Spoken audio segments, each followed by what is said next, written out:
जय श्री कृष्ण चैतन्य प्रभु नित्यानंद अद्वैत गदाधर श्रीवासादि गौरभक्तवृंद हरे कृष्ण कृष्ण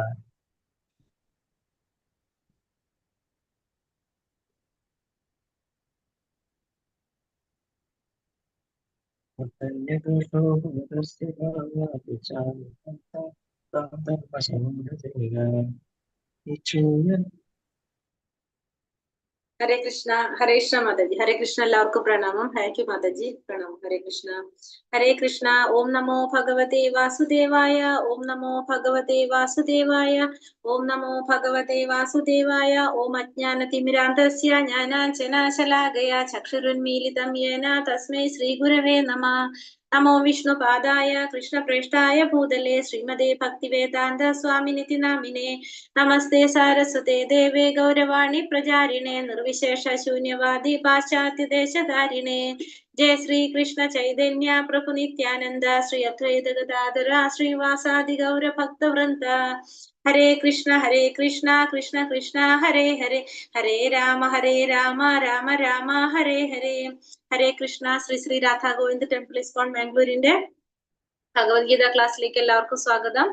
അധ്യായം 2 ഭാഗം 2 അല്ലെ. ഇന്നലെ നമ്മൾ 7 ശ്ലോകം കണ്ടിരുന്നു. 8ാമത്തെ ശ്ലോകം തൊട്ട് എടുക്കണം. ഹരേ കൃഷ്ണ. വീഡിയോ ഓൺ ആക്കിക്കോളൂ. ക്ലാസ് തുടങ്ങാൻ പോവാണേ. ഹരേ കൃഷ്ണ. 1ാമത്തെ അധ്യായം കഴിഞ്ഞു. 2ാമത്തെ അല്ല, നമ്മള് 2ാമത്തെ അധ്യായത്തിൽ 7 ശ്ലോകം അല്ലേ എടുത്തേ? 7 ശ്ലോകം എടുത്തല്ലേ. 8ാമത്തെ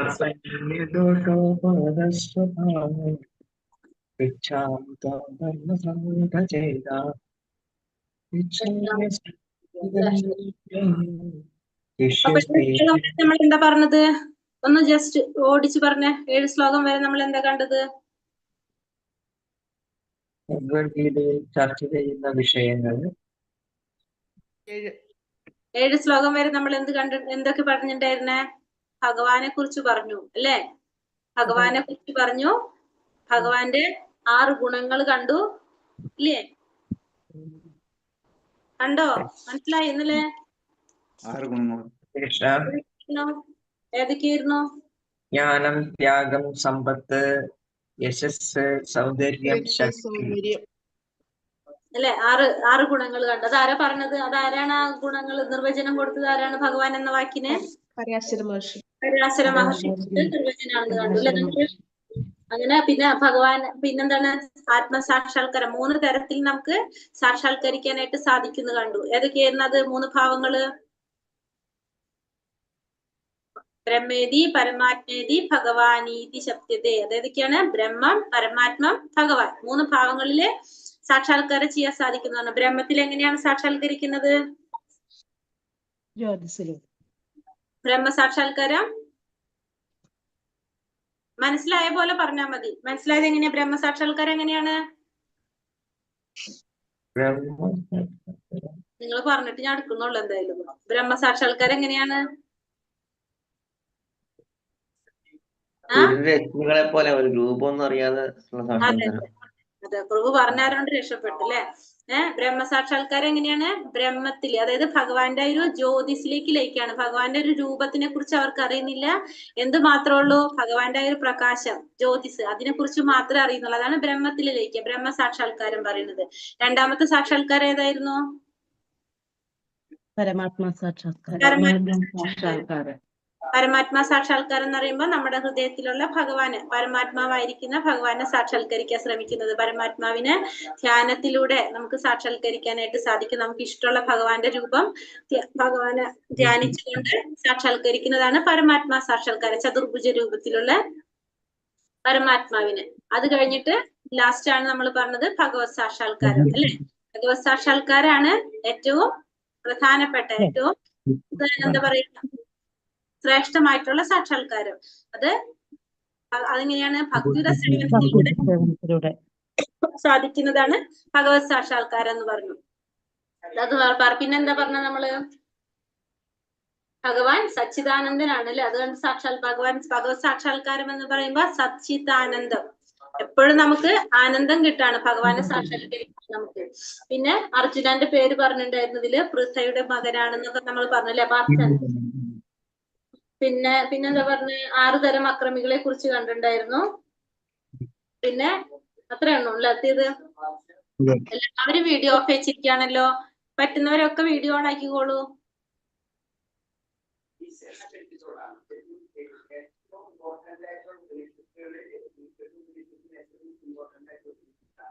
രണ്ടാമത്തതില്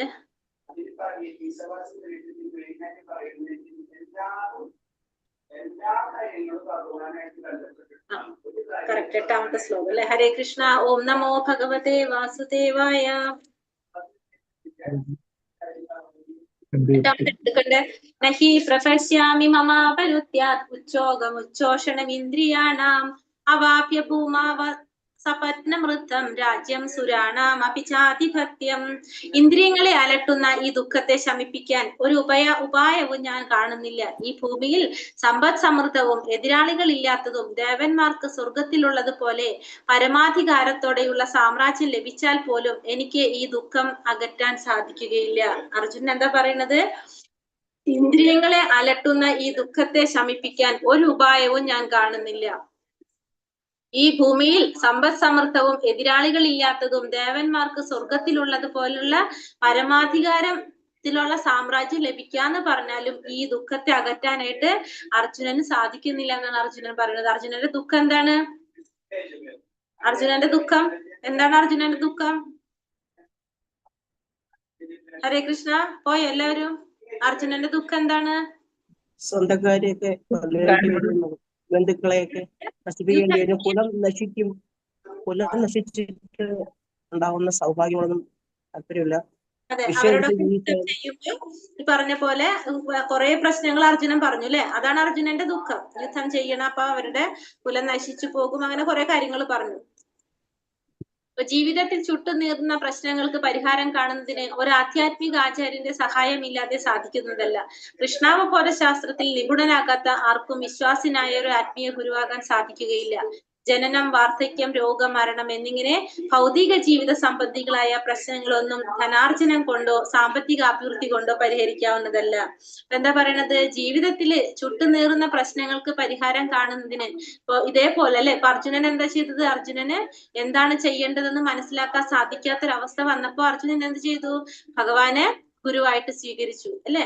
ഭഗവാനെ ഗുരുവായിട്ട് സ്വീകരിച്ചു. ഭഗവാനിൽ നിന്ന് ഉപദേശം തേടാണ് ചെയ്യുന്നത്. അപ്പൊ അതേപോലെ ജീവിതത്തിൽ ചുട്ടുനീറുന്ന പ്രശ്നങ്ങൾ വന്നാൽ അതിനെ പരിഹാരം കാണാൻ നമുക്ക് ആരുടെ സഹായം ആവശ്യമാണ്? ഒരു ആധ്യാത്മിക ആചാര്യന്റെ സഹായം ആവശ്യമാണ്. പക്ഷെ ആ ആചാര്യൻ എങ്ങനെയായിരിക്കണം? കൃഷ്ണാവബോധ ശാസ്ത്രത്തിൽ നിപുണനായ ഒരു വ്യക്തിയായിരിക്കണം, വിശ്വാസിനായ ഒരു വ്യക്തിയായിരിക്കണം. അങ്ങനെയുള്ള ഒരു വ്യക്തിക്ക് മാത്രമേ ആരാകാൻ സാധിക്കുള്ളൂ? ആചാര്യനാകാനായിട്ട് അല്ലെങ്കിൽ ആത്മീയ ഗുരുവാകാനായിട്ട് സാധിക്കുകയുള്ളൂ. ഒരു ഗുരു എന്ന് പറയുമ്പോൾ കൃഷ്ണാവബോധ കൃഷ്ണാവബോധത്തിൽ നിപുണനായ ഒരു വ്യക്തിയായിരിക്കണം.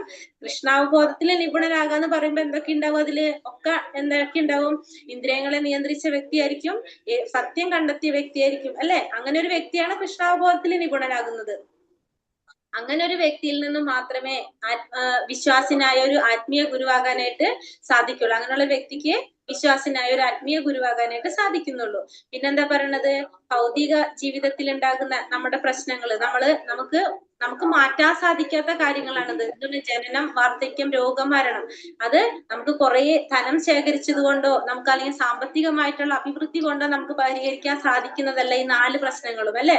ജനനത്തെ തടയാൻ നമുക്ക് സാധിക്കില്ല, മരണത്തെ തടയാൻ സാധിക്കില്ല, വാർദ്ധക്യം, രോഗം, ഇത് 4 നമ്മളുടെ കയ്യിലല്ല. ജന്മ, മൃത്യു, ജരാവ്യാധി. നമ്മളെ ഭൗതിക ലോകത്ത് നമുക്ക് ഉണ്ടാകുന്ന 4 പ്രശ്നങ്ങൾ, ക്ലേശങ്ങളാണ് എന്ത്? ജന്മ, മൃത്യു, ജരാവ്യാധികൾ. എന്തൊക്കെയാണ്? ജനനം, വാർദ്ധക്യം, രോഗം, മരണം. ഈ 4 കാര്യങ്ങളെ നിയന്ത്രിക്കാനോ ഇല്ലാതാക്കാനോ നമുക്ക് ആർക്കും സാധിക്കില്ല. ഏതൊക്കെയാണ് 4 കാര്യങ്ങള്? ജനനം, വാർദ്ധക്യം, രോഗം, മരണം. ജനനം, വാർദ്ധക്യം, രോഗം, മരണം, അല്ലെങ്കിൽ ജന്മ, മൃത്യു, ജരാവ്യാധി, അങ്ങനെ പറയാം. ജനനം, വാർദ്ധക്യം, അല്ലെങ്കിൽ ജന്മ, മൃത്യു, ജരാവ്യാധി. ഈ 4 കാര്യങ്ങളെ നമുക്ക് ഏത് രീതിയിലും നമുക്ക് പരിഹരിക്കാനായിട്ട് സാധിക്കുന്നതല്ല.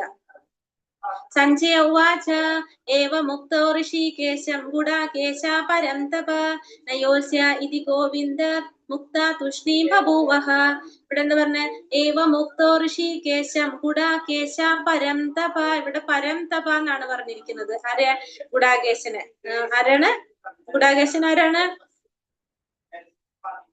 ഗുഡാകേശൻ ആരാണ്? അർജുനൻ. ഗുഡാകേശൻ അല്ലേ? അർജുനൻ. സഞ്ജയൻ പറഞ്ഞു. ഇത്രയും പറഞ്ഞിട്ട് ശത്രു സംഹാരിയായ അർജുനൻ വീണ്ടും ഗോവിന്ദ ഞാൻ യുദ്ധം ചെയ്യുകയില്ല എന്ന് കൃഷ്ണനെ ഉണർത്തിച്ചുകൊണ്ട് മൗനം പൂണ്ടു. ഇവിടെ അർജുനന് പരംതപ എന്ന് വെച്ചിട്ടുണ്ടെങ്കില് ഇവിടെ പറഞ്ഞിട്ടില്ല, അർജുനനെ വിശേഷിപ്പിക്കാണ് ശത്രു സംഹാരിയായ അർജുനൻ, ശത്രുക്കളെ ജയിക്കാൻ കഴിവുള്ളവൻ എന്നാണ് പരംതപ എന്നതുകൊണ്ട് അർത്ഥാക്കുന്നത്. ഞാൻ യുദ്ധം ചെയ്യില്ല എന്ന് പറയാണ് അർജുനൻ ഭഗവാന്റെ അടുത്ത്. അർജുനൻ യുദ്ധം ചെയ്യാതെ പോർക്കളം വിട്ട് ഭിക്ഷാടനത്തിനായി പുറപ്പെടുന്നു എന്നറിയുമ്പോൾ ധൃതരാഷ്ട്രക്ക് വലിയ സന്തോഷമായിരുന്നിരിക്കണം. എന്നാൽ സഞ്ജയൻ അദ്ദേഹത്തെ പരംതപ, ശത്രുക്കളെ സംഹരിക്കാൻ കഴിവുള്ളവൻ എന്ന പദപ്രയോഗം കൊണ്ട് നിരാശപ്പെടുത്തി. ഇവിടെ അർജുനനെ വിശേഷിപ്പിക്കുന്നതാണ് പരംതപ. പരംതപ എന്ന് വെച്ചാൽ ശത്രുക്കളെ സംഹരിക്കാൻ കഴിവുള്ളവനാണ് ആര്? അർജുനൻ എന്ന് പറഞ്ഞുകൊണ്ട് നിരാശപ്പെടുത്താണ് ചെയ്യുന്നത്. ആരുടെ? ധൃതരാഷ്ട്രൻ. തമുവാച ഋഷികേശ പ്രഹസന്നിവ ഭാരത സേനയോരുഭയോർമധ്യേ വിഷീദന്തമിതം വചഃ.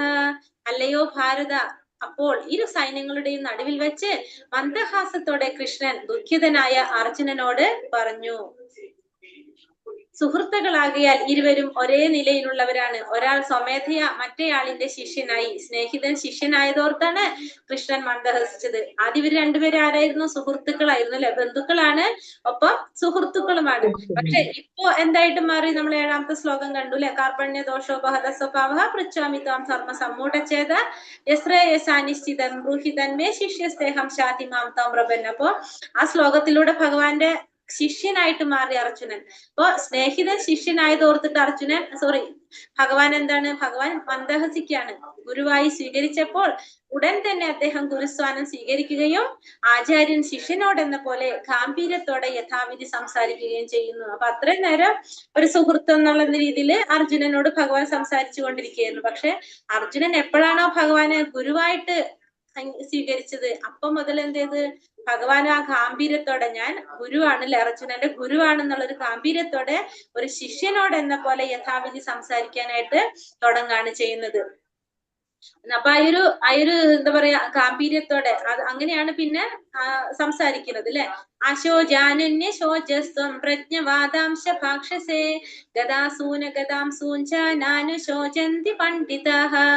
ശ്രീ ഭഗവാൻ പറഞ്ഞു, നീ ബുദ്ധിമാന്മാരെ പോലെ സംസാരിക്കുന്നുവെങ്കിലും ആവശ്യമില്ലാത്തവയെ പറ്റി ദുഃഖിക്കുകയും ചെയ്യുന്നു. ബുദ്ധിമാന്മാർ ജീവിക്കുന്നവരെ ചൊല്ലിയാകട്ടെ മരിച്ചവരെ ചൊല്ലിയാകട്ടെ വിലപിക്കാറില്ല. അപ്പോ ഭഗവാൻ എന്താ പറഞ്ഞത് ഇവിടെ? ശ്രീ ഭഗവാനുവാച അശോചാനന്യ ശോച്യസ്തം പ്രജ്ഞവാദാംശ ഭാഷസേ ഗദാസൂന ഗദാംസൂഞ്ച നാനു ശോചന്തി പണ്ഡിതഃ. എന്താണ്? ബുദ്ധിമാന്മാരെ പോലെ സംസാരിക്കുന്നുവെങ്കിലും ആവശ്യമില്ലാത്തവയെ പറ്റി. ഒരു മിനിറ്റ്.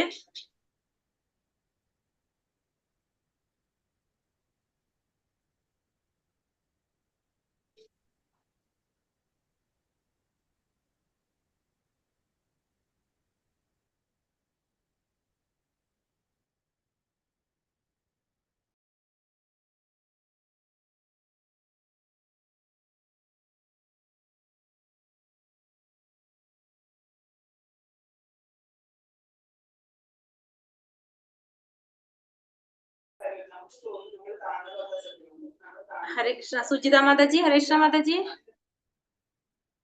ഹരേ കൃഷ്ണ മാതാജി. മാതാജി ഒന്ന് മോളി മാതാജിനെ വിളിച്ചു നോക്കിയ. 6 മണിയുടെ ക്ലാസ്സിന് വിളിക്കണ്ടല്ലോ. ക്ലാസ് ഇല്ലാന്ന് വെച്ചിട്ടുണ്ടെങ്കിൽ ചിലപ്പോ ഉണ്ടായിരിക്കും, ക്യാൻസൽ ചെയ്തോളാൻ പറഞ്ഞു ക്ലാസ്. ശരി മാതാജി. ഹരേ കൃഷ്ണ.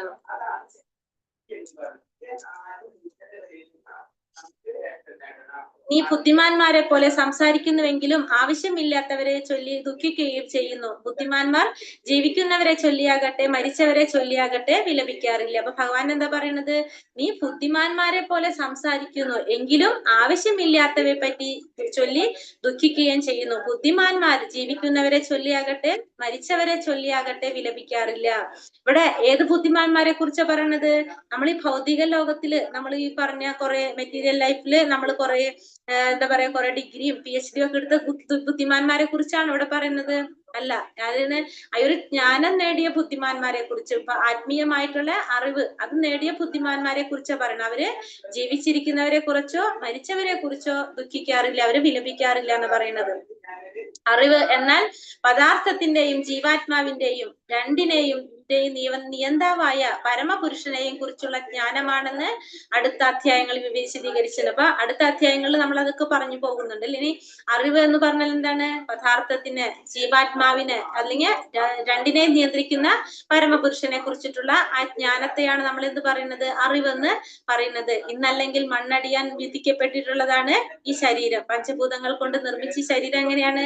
മണ്ണടിയാനായിട്ട് വിധിച്ചിട്ടുള്ളതാണ്. ആത്മാവിനെ പോലുള്ള പ്രാധാന്യം എന്തിനില്ല?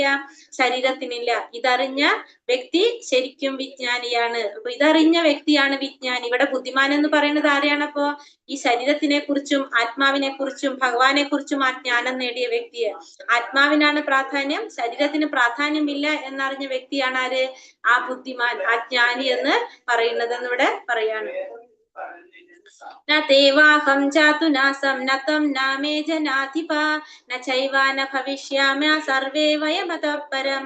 ഞാൻ ഇല്ലാതിരുന്നൊരു കാലം ഉണ്ടായിട്ടേ ഇല്ല, അതുപോലെ നീയും ഇക്കാണുന്ന രാജാക്കന്മാരുമെല്ലാം എന്നും ഉണ്ടായിരുന്നു, ഒരിക്കലും നാം ആരും ഇല്ലാതാവുന്നില്ല. അപ്പൊ എന്താ ഭഗവാൻ പറയുന്നത് അർജുനനോട്?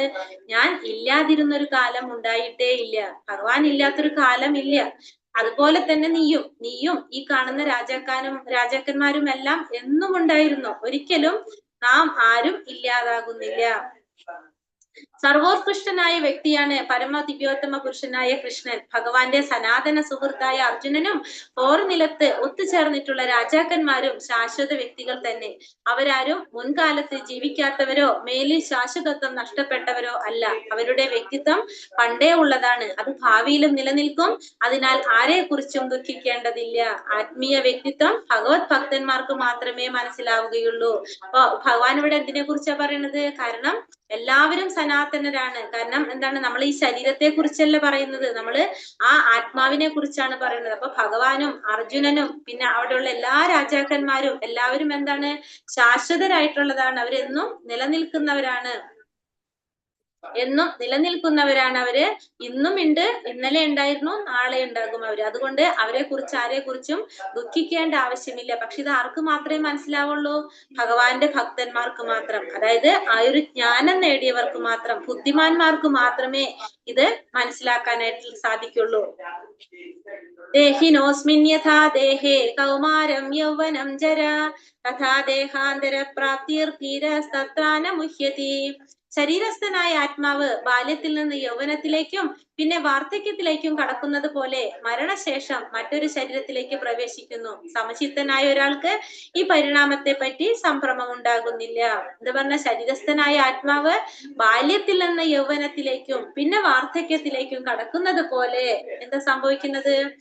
മറ്റൊരു ശരീരത്തിലേക്ക്, മരണശേഷം മറ്റൊരു ശരീരത്തിലേക്ക് പ്രവേശിക്കുന്നു. സമചിത്തനായ ഒരാൾക്ക് ഈ പരിണാമത്തെ പറ്റി സംഭ്രമം ഉണ്ടാകുന്നില്ല. എന്തിനെ കുറിച്ച് അവിടെ പറയുന്നത്? എന്തിനെ കുറിച്ചാ പറയുന്നത്? ആത്മാവിനെ കുറിച്ച് അല്ലെ? ശരീരസ്ഥനായ ആത്മാവ് ബാല്യത്തിൽ നിന്ന് യൗവനത്തിലേക്കും, ഇത് നമ്മൾ ഒന്നാമത്തിൽ പഠിച്ചതല്ലേ, ഈ ശ്ലോകം കണ്ടതല്ലേ? ശരീരസ്ഥനായ ആത്മാവ് ബാല്യത്തിൽ നിന്ന് യൗവനത്തിലേക്കും പിന്നെ വാർദ്ധക്യത്തിലേക്കും കടക്കുന്നത് പോലെ മരണശേഷം മറ്റൊരു ശരീരത്തിലേക്ക് പ്രവേശിക്കുന്നു. പക്ഷെ സമചിത്തനായ ഒരാൾക്ക് ഈ പരിണാമത്തെ കുറിച്ച് സംഭ്രമം ഉണ്ടാവില്ല. നമുക്കറിയാലോ, ശരീരം രൂപാന്തരപ്പെട്ടുകൊണ്ടിരിക്കുന്നതാണ്. ശരീരത്തിന് പല വിധത്തിലുള്ള മാറ്റങ്ങൾ സംഭവിച്ചുകൊണ്ടിരിക്കും. കുട്ടിയാവും, യുവാവാവും, വൃദ്ധനായും, ഇങ്ങനെ ശരീരത്തിന് മാറ്റം സംഭവിച്ചു കൊണ്ടേയിരിക്കും. പക്ഷെ ആത്മാവിന് യാതൊരു മാറ്റവും സംഭവിക്കുന്നില്ല. ആ ആത്മാവ് അതിലൂടെ ഇങ്ങനെ സഞ്ചരിച്ചു കൊണ്ടിരിക്കുകയാണ് ചെയ്യുന്നത്.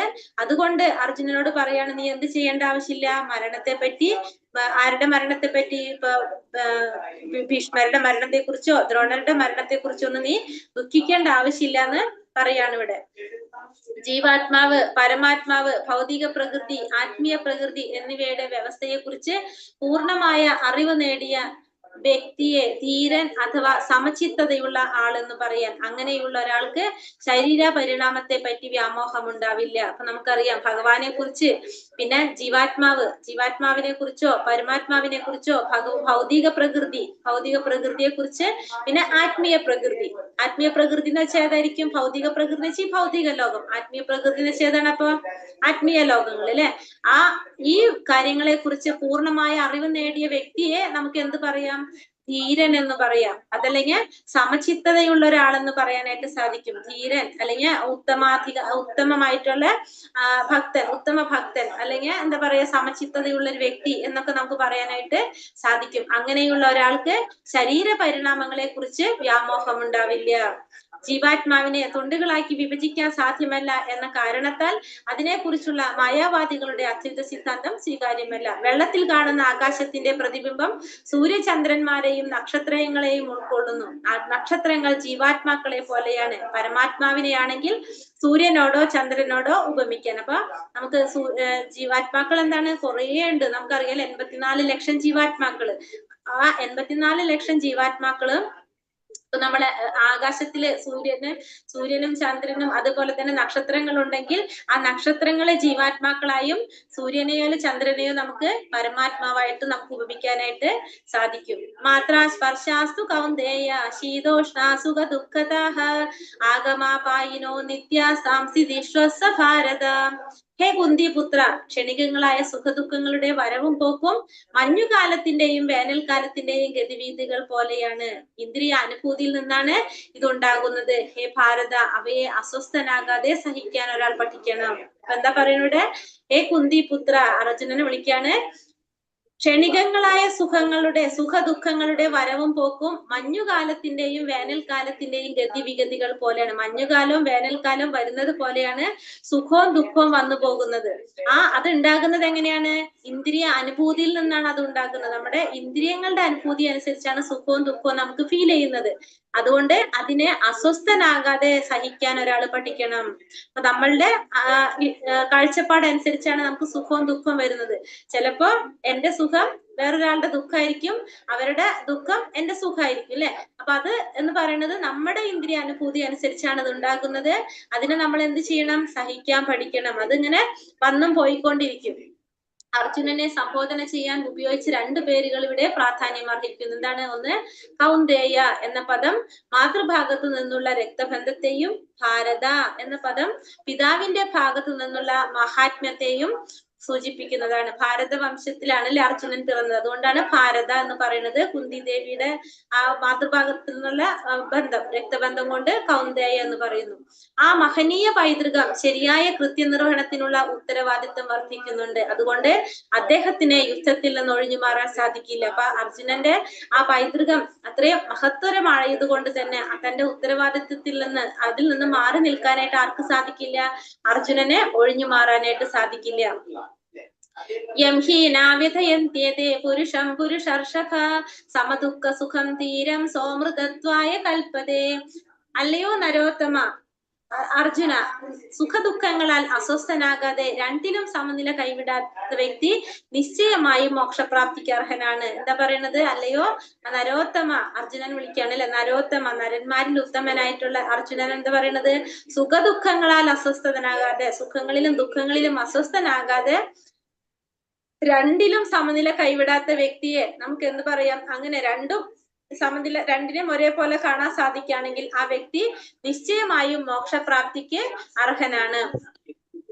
ആത്മസാക്ഷാത്കാരത്തിന്റെ ഔന്നിത്യം കൈവരിക്കാനുള്ള നിശ്ചയദാർഢ്യമുള്ളവനും സുഖദുഃഖങ്ങളെ ഒരുപോലെ സഹിക്കാൻ കഴിയുന്നവനുമായ ഒരു വ്യക്തി തീർച്ചയായും മുക്തിക്ക് അർഹനാണ്. അപ്പോ ആത്മസാക്ഷാത്കാരത്തിന്റെ ഔന്നിത്യം കൈവരിക്കാനുള്ള നിശ്ചയദാർഢ്യമുള്ളവനും അതുപോലെ തന്നെ സുഖദുഃഖങ്ങളെ സഹിക്കാനായിട്ട് ഒരേപോലെ കാണാൻ കഴിയുന്നവനുമായ വ്യക്തിക്ക് എന്താണ്? മുക്തി നേടാനായിട്ട് ആ വ്യക്തി അർഹനാണെന്ന് പറയാം നമുക്ക്.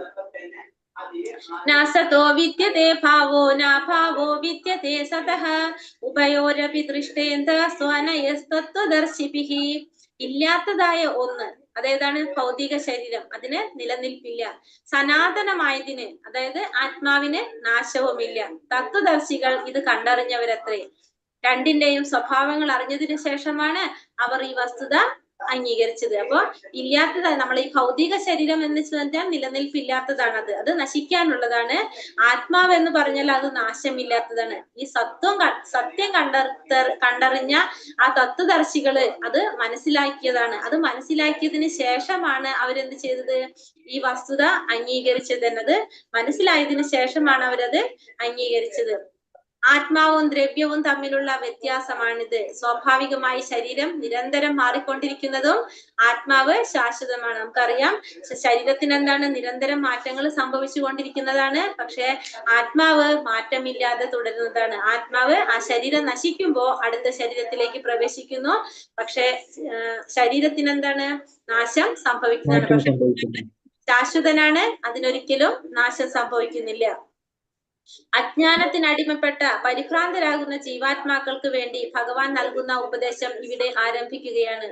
പൂജ്യനും പൂജകനും തമ്മിലുള്ള ശാശ്വത ബന്ധം പുനഃസ്ഥാപിക്കപ്പെടുകയും അങ്ങനെ പരമപുരുഷനും തദംശങ്ങളായ ജീവാത്മാക്കൾക്കും തമ്മിലുള്ള വ്യത്യാസം എന്തെന്ന ബോധമുദിക്കുകയും ചെയ്യുമ്പോൾ അജ്ഞത ശമിക്കുന്നു. അപ്പൊ എപ്പോഴാണ് നമ്മൾ അജ്ഞത ഇല്ലാണ്ടാകുന്നത്? ഭഗവാനും നമ്മളും തമ്മിലുള്ള വ്യത്യാസം എന്താണ്, ഭഗവാനും നമ്മളും തമ്മിലുള്ള ബന്ധം എന്താണ് എന്ന് മനസ്സിലാക്കി കഴിയുമ്പോൾ, ആ ശാശ്വത ബന്ധം നമുക്ക് മനസ്സിലാക്കി കഴിയുമ്പോൾ, നമ്മള് ഭഗവാന്റെ നിത്യസേവകരാണെന്നുള്ളൊരു സത്യം മനസ്സിലാക്കി കഴിയുമ്പോൾ നമ്മളുടെ അജ്ഞത അവിടെ ഇല്ലാതാകും. അവിടെ നമ്മുടെ ജ്ഞാനം, നമ്മൾ എന്താണ് അജ്ഞാനദീപം നമുക്ക് തെളിയും. അവിടെ നമ്മുടെ അജ്ഞത ഇല്ലാതാകും. എപ്പോഴാണ്? ഭഗവാനെ കുറിച്ചിട്ടുള്ള കാര്യങ്ങൾ നമുക്ക് മനസ്സിലാകുമ്പോൾ, ഭഗവാനും നമ്മളും തമ്മിലുള്ള ബന്ധം എന്താണെന്ന് അറിയുമ്പോൾ, അല്ലെ, ഭഗവാനും നമ്മളും തമ്മിലുള്ള വ്യത്യാസം എന്താണെന്ന് മനസ്സിലാക്കുമ്പോൾ, നമ്മള് ഭഗവാന്റെ ശാശ്വത അംശമാണ്, ഭഗവാന്റെ നിത്യസേവകനാണെന്ന് സത്യം മനസ്സിലാക്കുമ്പോൾ നമ്മുടെ അജ്ഞത അവിടെ ഇല്ലാതാകുന്നു, ജ്ഞാനദീപം തെളിയുന്നു. ഹരേ കൃഷ്ണ. സ്പീഡ് കൂടുന്നുണ്ടോ? കുറച്ച് കൂടുന്നുണ്ടല്ലേ? ഹരേ കൃഷ്ണ. ഓക്കെ, ഹരേ കൃഷ്ണ. അവിനാശീ തു തദ്ധിതീയേന സർവമിദം തദം വിനാശമവ്യയസ്യാസ്യ ന കശ്ചിത് കർത്തുമർഹസി. ശരീരത്തിലെങ്ങും വ്യാപിച്ചിരിക്കുന്ന ആ സത്തയ്ക്ക് നാശമില്ലെന്ന് നീ അറിയുക. അനശ്വരനായ ആത്മാവിനെ നശിപ്പിക്കുവാൻ ആർക്കും സാധ്യമല്ല. ഇവിടെ എന്താ പറഞ്ഞ? ശരീരത്തിലെങ്ങും വ്യാപിച്ചിരിക്കുന്ന ആ സത്ത, അതാ എന്താണ് ആ സത്ത? ജീവാത്മാവ്, അല്ലെ, ആത്മാവ്. ആ ആത്മാവിന് നാശമില്ലെന്ന് നീ അറിയുക. ആത്മാവിന് ഒരിക്കലും എന്തുണ്ടാകുന്നില്ല? നാശം ഉണ്ടാകുന്നില്ല. ആ അനശ്വരനായ ആത്മാവിനെ നശിപ്പിക്കാൻ ആർക്കും സാധിക്കുകയില്ല. അപ്പൊ ആത്മാവിനെ നശിപ്പിക്കാനായിട്ട് ആർക്കും സാധിക്കുന്നില്ല. ആ ശരീരത്തിലെ എന്താണ് സത്തയാണത്. നമ്മള് മരണപ്പെട്ടു പോകുമ്പോ നമ്മൾ എന്താ പറയാ? ഇപ്പൊ പണ്ട് പറയാ സത്ത് പോയി എന്നാ പറയാ. പക്ഷെ ഇപ്പൊ എന്തായി? ആ സത്ത് മാറി മാറി ചത്തുപോയി എന്നാക്കി നമ്മൾ, അല്ലെ. ആ ശരീരത്തിൽ നിന്ന് ആ ആത്മാവ് പോകുമ്പോഴാണ് നമ്മൾ പറയുന്നത് ആ സത്ത പോയി. ശരീരത്തില് ആ സത്ത പോകുന്ന പറയാ. ഇപ്പൊ അത് മാറി മാറി അത് ചത്ത് എന്നാക്കി മാറ്റി. ഇപ്പൊ ശരീരത്തില് ഉള്ള ഒരു സത്ത, അത് അതിന് നാശമില്ലാത്തതാണ്. പക്ഷെ ആത്മാവ് ഇപ്പൊ എന്താ പറഞ്ഞ? ആ ശരീരം എന്ന് പറഞ്ഞത് നശിക്കുന്നതാണ്. അനശ്വരനായ ആത്മാവിനെ നശിപ്പിക്കാനായിട്ട് ആർക്കും സാധിക്കുന്നത്. ആത്മാവിന്റെ സാന്നിധ്യത്തിന്റെ തെളിവാണ് ദേഹത്തിൽ കിട്ടുന്ന വ്യക്തിപരമായ അവബോധം. അപ്പൊ ആത്മാവ് നമ്മളെ ശരീരത്തിൽ ആത്മാവ് ഉണ്ടെന്നുള്ളതിന് തെളിവ് എന്താണ്? നമ്മളുടെ ഒരു അവബോധം, നമ്മളുടെ ആ ബോധമാണ് നമ്മളുടെ ഉള്ളിലായ ആത്മാവുണ്ടെന്ന് പറയുന്നത്. നമുക്കറിയാലേ, നമ്മളുടെ ഉള്ളിൽ നിന്ന് ആ ആത്മാവ് പോയി കഴിഞ്ഞാൽ എന്താ സംഭവിക്കുന്നത്? നമ്മള് ഒന്നുമില്ല, നമുക്കൊന്നും അറിയാൻ സാധിക്കുന്നില്ല. നമ്മളൊരു ജഡവസ്തു ആയിട്ട് മാറാണ്. ആ ബോധം അതാണ് നമുക്ക് മനസ്സിലാക്കുന്നത് ആത്മാവിന്റെ തെളിവ്. നമ്മുടെ ശരീരത്തില് ആത്മാവിന്റെ തെളിവ് നമുക്ക് മനസ്സിലാക്കുന്നത് ആ ഒരു അവബോധം കൊണ്ടാണ്. ആ പ്രജ്ഞ അല്ലെങ്കിൽ ആ ഒരു അവബോധം, അതിനെയാണ് നമ്മൾ പറയുന്നത് എന്ത് പറയണത്? ആത്മാവിന്റെ സാന്നിധ്യത്തിന്റെ തെളിവ്. ആത്മാവിന്റെ തെളിവ് എന്ന് പറയുന്നത് ആ ദേഹത്തിൽ കുടികൊള്ളുന്ന ഒരു അവബോധം, അതല്ലെങ്കിൽ പ്രജ്ഞ എന്ന് പറയും. ഇനി ആത്മാവിന്റെ വലിപ്പത്തെ കുറിച്ച് പറയാണ്. മുടിയുടെ തുമ്പിന്റെ 10,000-ലൊരംശം വലിപ്പമുള്ള കണക്കറ്റ ജീവാത്മകണങ്ങളുണ്ട്. ഭൗതിക കണങ്ങളെക്കാൾ ചെറുതായ ജീവാത്മാവ് ആത്മീയ കണമാണ്. ഇത് നിരവധി ഉണ്ട് തന്നെ. അപ്പൊ ആ ജീവാത്മാവിന്റെ വലിപ്പം, നമ്മുടെ ആത്മാവിന്റെ വലിപ്പം എത്രയാണ്? മുടിയുടെ തുമ്പിന്റെ 10,000-ലൊരംശം. മനസ്സിലായോ? മുടിയുടെ തുമ്പിന്റെ ഒരു മുടിയുടെ നാരെടുത്തു കഴിഞ്ഞാൽ അതിന് 10,000-ലൊരംശമാണ്. അതിനെ 10,000 ഇതാക്കിയിട്ടുണ്ടെങ്കിൽ അതിന്റെ ആ തുമ്പിന്റെ ആട്ടോ പറയണത്, അല്ലാണ്ട് മുടിയുടെ നീളത്തിന്റെ അല്ല. ആ മുടിയുടെ തുമ്പിന്റെ 10,000-ലൊരംശമാണ് എന്തിന്റെ വലിപ്പം? ജീവാത്മാവിന്റെ വലിപ്പം. അത്രയും ചെറുതാണ് എന്ത്? ജീവാത്മാവ്. അണുആത്മാവാണ്, ഏറ്റവും ചെറുതാണത്. അപ്പൊ ജീവാത്മാവിന്റെ വലുപ്പം എന്ന് പറയുന്നത് മുടിയുടെ തുമ്പിന്റെ 10,000-ലൊരംശം മാത്രമാണ്. ആ ജീവാത്മാവ് ദേഹത്തില് സ്ഥിതി ചെയ്യുമ്പോൾ നമുക്ക് എങ്ങനെയാണ് അതിന്റെ തെളിവെന്ന് പറയുന്നത്? വ്യക്തിപരമായിട്ട് നമുക്കുണ്ടാകുന്ന ഒരു അവബോധമാണ് ജീവാത്മാവ് നമ്മളിൽ ഉണ്ടെന്ന് നമുക്ക് മനസ്സിലാകുന്നത്. അതിന്റെ വലിപ്പം എന്ന് പറയുന്നത് മുടിയുടെ തുമ്പിന്റെ 10,000-ലൊരംശം മാത്രമാണ് ഈ ജീവാത്മാവിന്റെ വലിപ്പം. അന്തവന്ത ഇമേ ദേഹ നിത്യസ്യോക്ത ശരീരിണഃ അനാശിനോ പ്രമേയസ്യ തസ്മാദ്യുത്യസ്യ ഭാരത. ഈ ഭൗതിക ദേഹത്തിനെ നാശമുള്ളൂ, അതിൽ വാഴുന്ന ജീവാത്മാവ് ശാശ്വതനാണ്, അപരിമേയനും നാശമില്ലാത്തവനുമാണ്. അതുകൊണ്ട് അർജുന നീ യുദ്ധം ചെയ്യുക. അപ്പൊ എന്താ പറയണത്? ഈ ഭൗതിക ദേഹത്തിന് മാത്രമേ നാശമുള്ളൂ, അതിൽ വാഴുന്ന ജീവാത്മാവോ ശാശ്വതനാണ്. അല്ലെ, നമ്മളിപ്പോ തന്നെ കണ്ടു, ജീവാത്മാവ് ശാശ്വതനാണ്, അപരിമേയനും നാശമില്ലാത്തവനുമാണ് ആര്? ജീവാത്മാവ്. അതുകൊണ്ട് അർജുന നീ എന്ത് ചെയ്യണം? യുദ്ധം ചെയ്യണം. കാരണം ശരീരം മാത്രമേ നശിക്കുന്നതുള്ളൂ, ആത്മാവ് നാശമില്ലാത്തതാണ്. അപ്പൊ അതുകൊണ്ട് നീ പ്രയാസപ്പെടേണ്ട ആവശ്യമില്ല. കാരണം നമ്മൾ ഒന്നും ചെയ്യുന്നില്ലല്ലേ, നമ്മള് ആ ആത്മാവിനെ മാത്രമേ എന്താ പറയാ, ശരീരത്തിനെ മാത്രമേ നമ്മൾ ഇല്ലാതാക്കുന്നുള്ളൂ, ആത്മാവ് നശിക്കാത്തതാണ്. അതുകൊണ്ട് അർജുനനോട് പറയുന്നത്, നീ കൂടുതലൊന്നും ചിന്തിക്കേണ്ട, നീ എന്ത് ചെയ്തോളൂ? യുദ്ധം ചെയ്തോളൂ എന്ന് ഭഗവാൻ പറയാണ്. സൂര്യപ്രകാശം പ്രപഞ്ചത്തെ നിലനിർത്തുന്നത് പോലെ ആത്മാവിന്റെ തേജസ് ഭൗതിക ദേഹത്തെയും പുലർത്തുന്നു. അപ്പൊ നമുക്കറിയാം, ഈ സൂര്യപ്രകാശം ഈ പ്രപഞ്ചം മുഴുവനും നിലനിർത്തുന്നത് പോലെ ആത്മാവിന്റെ ആ തേജസ് കൊണ്ടാണ് ഭൗതിക ദേഹത്തെ പുലർത്തിപ്പോരുന്നത്. അപ്പൊ ആത്മാവിന്റെ ആ തേജസ് ശരീരത്തിൽ നിന്ന് പോയി കഴിഞ്ഞാൽ എന്താണ്? ആ ശരീരം ഇല്ലാണ്ടായി, ആ ഭൗതിക ഇല്ലാണ്ടായി. ഏനം വേത്തി ഹന്താരം യശ്ചൈനം മന്യദേഹദം ഉഭൗ തൗ വിജാനീതോ നായം ഹന്തീന ഹന്യതേ. ജീവാത്മാവ് കൊല്ലപ്പെട്ടുവെന്നോ ആരെയെങ്കിലും കൊല്ലുന്നുവെന്നോ കരുതുന്ന ജ്ഞാനിയല്ല. ആത്മാവ് കൊല്ലുകയോ മരിക്കുകയോ ഇല്ല. അപ്പോ ജീവാത്മാവ് കൊല്ലപ്പെട്ടുവെന്നോ അല്ലെങ്കിൽ ആരെങ്കിലും കൊല്ലുന്നുവെന്നോ വിചാരിക്കുന്നവൻ ആരാണ്? അവർ ജ്ഞാനിയല്ല. കാരണം എന്താണ്? ആത്മാവ് ഒരിക്കലും കൊല്ലുന്നുമില്ല, മരിക്കുന്നില്ല. കാരണം ആത്മാവ് ശാശ്വതനായിട്ടുള്ളതാണ്. പക്ഷെ എന്നാലും ആത്മാവ് കൊല്ലപ്പെട്ടു എന്നോ അല്ലെങ്കിൽ ആരെങ്കിലും കൊല്ലുന്നുവെന്നോ വിചാരിച്ചു കഴിഞ്ഞാൽ അവര് അജ്ഞാനിയാണ്, അവര് ജ്ഞാനിയല്ല. ജീവൻ കൊല്ലപ്പെടുന്നില്ല എന്ന ധാരണ ജന്തുഹിംസയെ പ്രോത്സാഹിപ്പിക്കുന്നില്ല. ആധികാരികമല്ലാത്ത ഈ നിലയിൽ ഏത് ജീവിയെ ഹിംസിക്കുന്നതും നികൃഷ്ടമാണ്. ഭഗവത് നീതി അനുസരിച്ചും രാഷ്ട്രീയ നീതി അനുസരിച്ചും ശിക്ഷാർഹമാണത്. അപ്പൊ നമ്മള് ഇപ്പൊ ജീവനെ കൊല്ലപ്പെടുന്നില്ല എന്ന ധാരണയില് ജന്തുഹിംസ ചെയ്യുന്നതിനെ നമ്മളത് ഒരിക്കലും പ്രോത്സാഹിപ്പിക്കുന്നില്ല. ആധികാരികമല്ലാത്ത നിലയിൽ ഏത് തരത്തിലുള്ള ജന്തുഹിംസയും എന്താണ്? നികൃഷ്ടമാണ്. കാരണം എല്ലാ എല്ലാവരിലും എന്തുണ്ട്? ജീവാത്മാക്കളുണ്ട്. അത് മനുഷ്യര് മാത്രമല്ല, മൃഗങ്ങളിലും പക്ഷികളിലും എല്ലാത്തിലും ഉണ്ട്. അതുകൊണ്ട് അതിനെ നമ്മള് ഹിംസിക്കുന്നത് നികൃഷ്ടമാണ്. ഭഗവാന്റെ നീതിക്കനുസരിച്ചോ നമ്മളെ സാമൂഹ്യപരമായിട്ട് രാഷ്ട്രീയമായിട്ടുള്ള നീതിക്കനുസരിച്ചും നമ്മളതൊക്കെ ചെയ്യുന്നത് ശിക്ഷാർഹമാണ്. അല്ലെ, ഇപ്പൊ നമുക്ക് അറിയാവുന്നതാണ്, പലതരത്തിലുള്ള ശിക്ഷകളൊക്കെ നമുക്ക് കിട്ടുന്നതാണ് അങ്ങനെയൊക്കെ. എന്നാൽ അർജുനനാകട്ടെ മതാനുശാസനം അനുസരിച്ചാണ് ഹിംസയിൽ വ്യാപരിച്ചിരിക്കുന്നത്, തന്നിഷ്ടപ്രകാരമല്ല. പക്ഷെ അർജുനൻ ഇവിടെ യുദ്ധം ചെയ്യാൻ പറയുന്നത് എന്താണ്? ഭഗവാൻ എന്തുകൊണ്ടാ പറയുന്നത്? അർജുനൻ ക്ഷത്രിയനാണ്, ക്ഷത്രിയന്റെ ധർമ്മമാണ് യുദ്ധം ചെയ്യുക എന്നുള്ളത്. ആ രാജ്യത്തിനൊരു ആപത്ത് വരുമ്പോ ആ രാജ്യത്തിലുള്ള നിവാസികളെ രക്ഷിക്കുക എന്നുള്ളത് ഒരു രാജാവിന്റെ, ആ രാജ്യത്തിലുള്ളവരുടെ കടമയാണ്. പിന്നെ അതുകൊണ്ടാണ് അർജുനനോട് ഇവിടെ യുദ്ധം ചെയ്യാനായിട്ട് പറയുന്നത്. അല്ലാതെ അർജുനൻ തന്നിഷ്ടപ്രകാരം അല്ലത് ചെയ്യുന്നത്, ഭഗവാന്റെ ഇച്ഛയ്ക്ക് അനുസരിച്ചാണ് അർജുനനോട് അത് യുദ്ധം ചെയ്യാനായിട്ട് പറയുന്നത്. ന ചായത്തെ മ്രിയത്തെ വാ കഥാചിത് നായം ഭൂതോ ഭവിതാ വാ ന ഭൂയഃ അജോ നിത്യശാശ്വതോയം പുരാണോ ന ഹന്യതേ ഹന്യമാനേ ശരീരേ. ആത്മാവിന് ഒരിക്കലും ജനന മരണങ്ങളില്ല, അത് ഉണ്ടായിട്ടില്ല, ഉണ്ടാകുന്നില്ല, ഭാവിയിൽ ഉണ്ടാവുകയുമില്ല. അജനും നിത്യനും ശാശ്വതനും പ്രാചീനനുമാണത്. ശരീരം നശിക്കുമ്പോൾ അതിന് മരണമില്ല. അപ്പൊ ആത്മാവിന് ഒരിക്കലും എന്തില്ല? ജനന മരണങ്ങളില്ല, ഉണ്ടായിട്ടില്ല, ഇനി ഉണ്ടാകാനും പോകുന്നില്ല, ഭാവിയിലും ഇതുവരെയും ഉണ്ടാകുന്നുമില്ല. അത് അജനാണ്, നിത്യനാണ്, ശാശ്വതനും പ്രാചീനനുമാണത്. ശരീരം നശിക്കുന്നു, പക്ഷെ ആത്മാവിന് നാശമില്ലാതെ തുടരുന്നതാണ്. കിഴവൻ എന്ന് കരുതപ്പെടുന്ന ആൾക്ക് തനിക്ക് ബാല്യത്തിലും യൗവനത്തിലും ഉണ്ടായിരുന്ന അതേ ആവേശം ഇന്നും ഉണ്ടെന്ന് തോന്നുന്നു. ശരീരത്തിനുണ്ടാകുന്ന മാറ്റങ്ങൾ ആത്മാവിനെ ബാധിക്കുന്നില്ല. അപ്പൊ അതുകൊണ്ട് തന്നെയാണ് നമുക്ക് ശരീരത്തിന് പല മാറ്റങ്ങൾ സംഭവിച്ചുകൊണ്ടിരിക്കില്ല. നമ്മൾ ജനിക്കുമ്പോ തന്നെ നമ്മൾ എങ്ങനെ ശിശുവായിട്ട് ജനിക്കും, ശൈശവം വന്നു, കൗമാരം വന്നു, ബാല്യം വന്നു, കൗമാരം വന്നു, യൗവനം വന്നു, വാർദ്ധക്യം വന്നു. പക്ഷെ പല മാറ്റങ്ങളും ശരീരത്തിന് സംഭവിച്ചു കൊണ്ടിരിക്കും. പക്ഷെ നമ്മളെ ആത്മാവിനെ ഈ മാറ്റങ്ങളൊന്നും ബാധിക്കുന്നില്ല. അതുകൊണ്ടാണ് നമുക്ക് പ്രായമാകുമ്പോഴും ആ ബാല്യത്തിൽ ഉണ്ടായിരുന്ന അതേ ആവേശം ഉണ്ടെന്ന് നമുക്ക് ചില പ്രവൃത്തി കൊണ്ട് നമുക്ക് മനസ്സിലാക്കാൻ സാധിക്കും. നല്ല ഇരിക്കും, അവർ ഭയങ്കര എനർജറ്റിക് ആയിരിക്കും. അവരെന്തുകൊണ്ടാണത്? അവരുടെ ആ ശരീരത്തിന് നമുക്ക് കാഴ്ചയിൽ മാത്രമായിരിക്കും അവർക്ക് എന്തുണ്ടാവണത്, ശരീരത്തിന് മാത്രമായിരിക്കും അവർക്ക് ആ ഇത് വന്നിട്ടുള്ളത്, മാറ്റം വന്നിട്ടുള്ളത്. പക്ഷെ മനസ്സിൽ അവരുടെ ആത്മാവിനെ അത് ബാധിക്കാത്തത് കൊണ്ട്, ആ ശരീരത്തിന് ഉണ്ടാകുന്ന മാറ്റങ്ങൾ ആത്മാവിനെ ബാധിക്കാത്തത് കൊണ്ടാണ് ആ ആവേശം അവർക്ക് കാണപ്പെടുന്നത്. പരമാത്മാവും അണുമാത്രനായ ജീവാത്മാവും ശരീരമാകുന്ന ഒരേ വൃക്ഷത്തിൽ ജീവസത്തയുടെ ഹൃദയാന്തർഭാഗത്ത് കുടികൊള്ളുന്നു. നമ്മള് ഫസ്റ്റ് ലെവലിൽ പഠിച്ചിട്ടുണ്ടായിരുന്നില്ല, ഒരു വൃക്ഷത്തിന്റെ കൊമ്പിലിരിക്കുന്ന രണ്ട് പക്ഷികളെ കുറിച്ച് കണ്ടിട്ടുണ്ടായിരുന്നില്ലേ?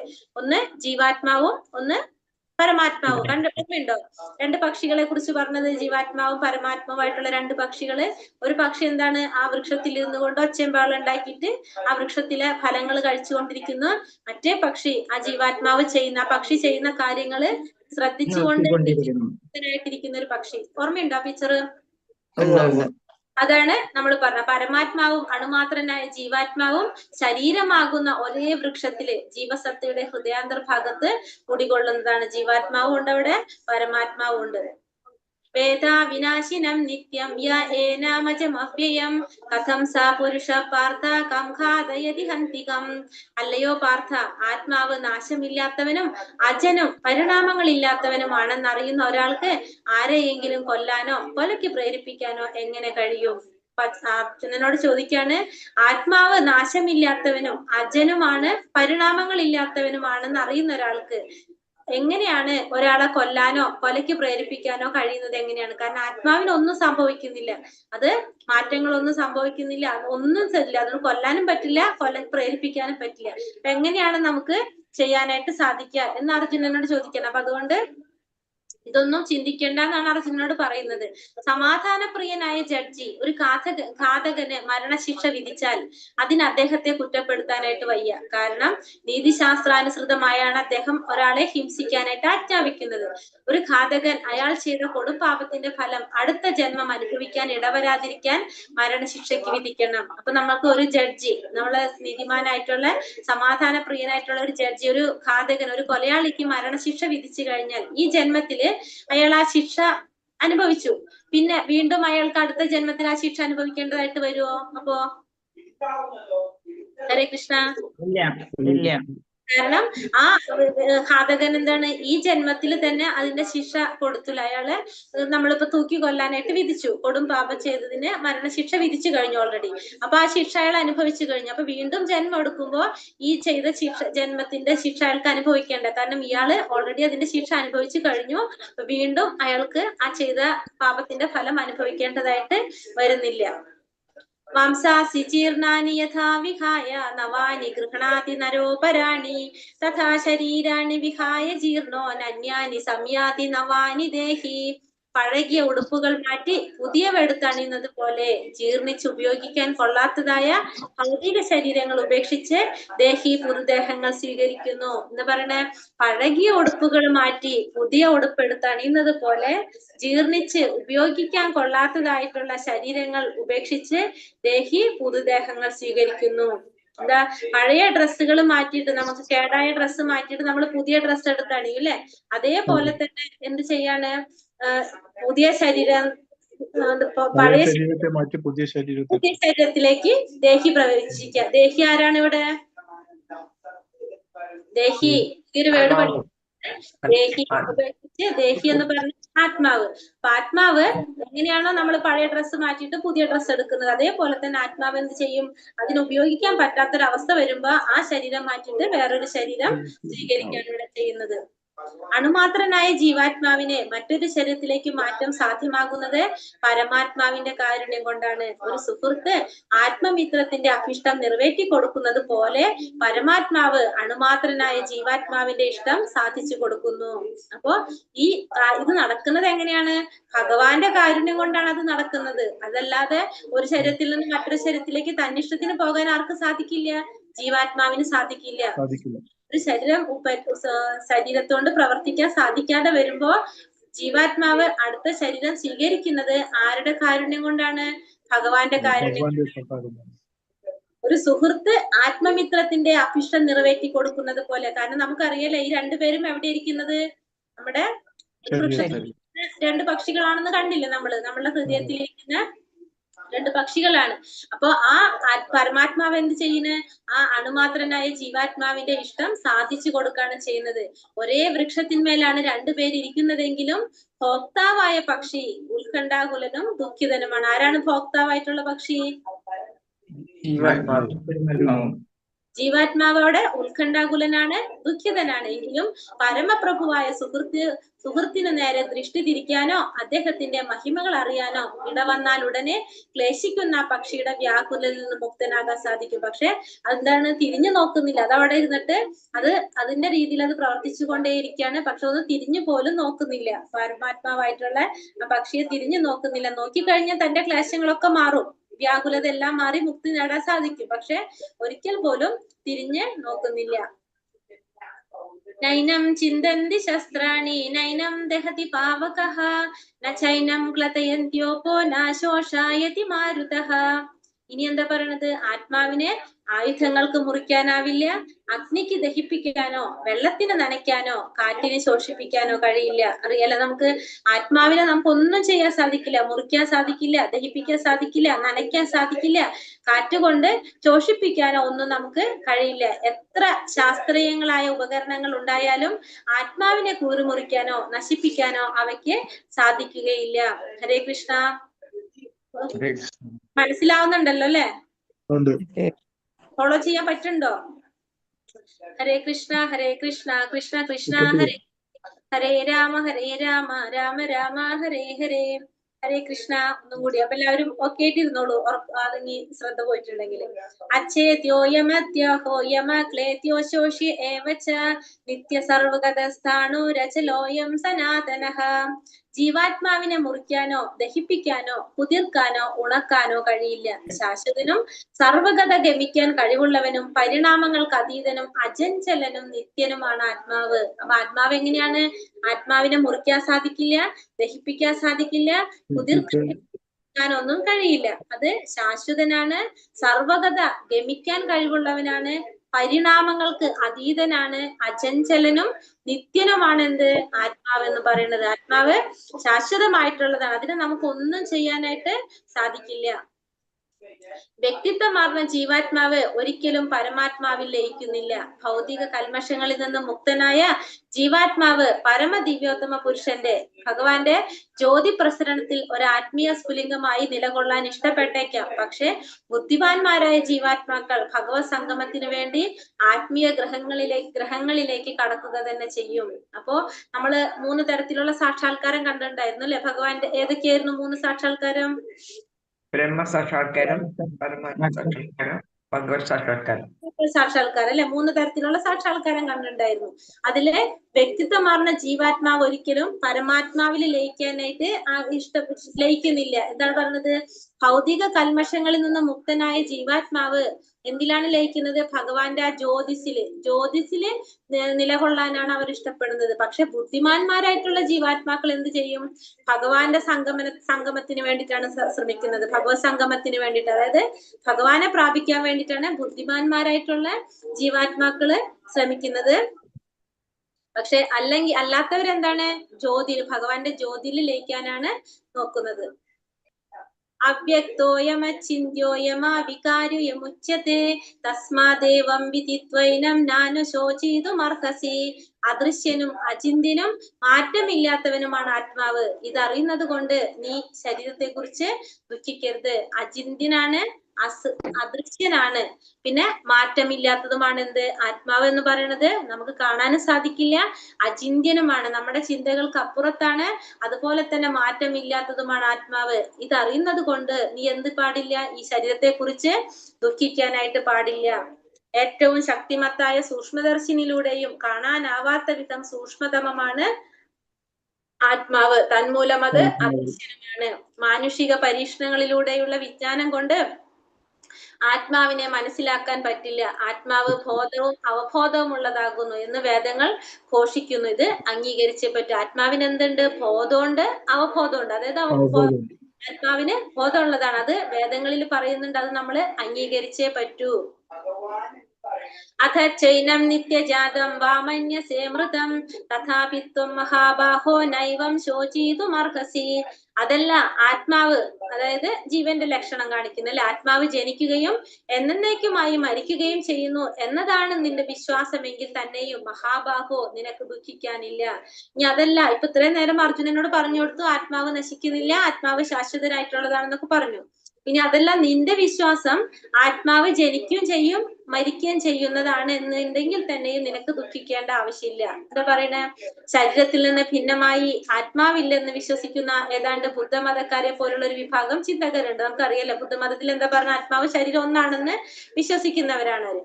ആധുനിക ശാസ്ത്രജ്ഞന്മാരും ഭൗതികവാദികളായ തത്വജ്ഞാനികളുടെയും ദൃഷ്ടിയിൽ ഭൗതിക പദാർത്ഥങ്ങളുടെ ഒരു സങ്കലനമാണ് ശരീരം എന്ന് പറയുന്നത്.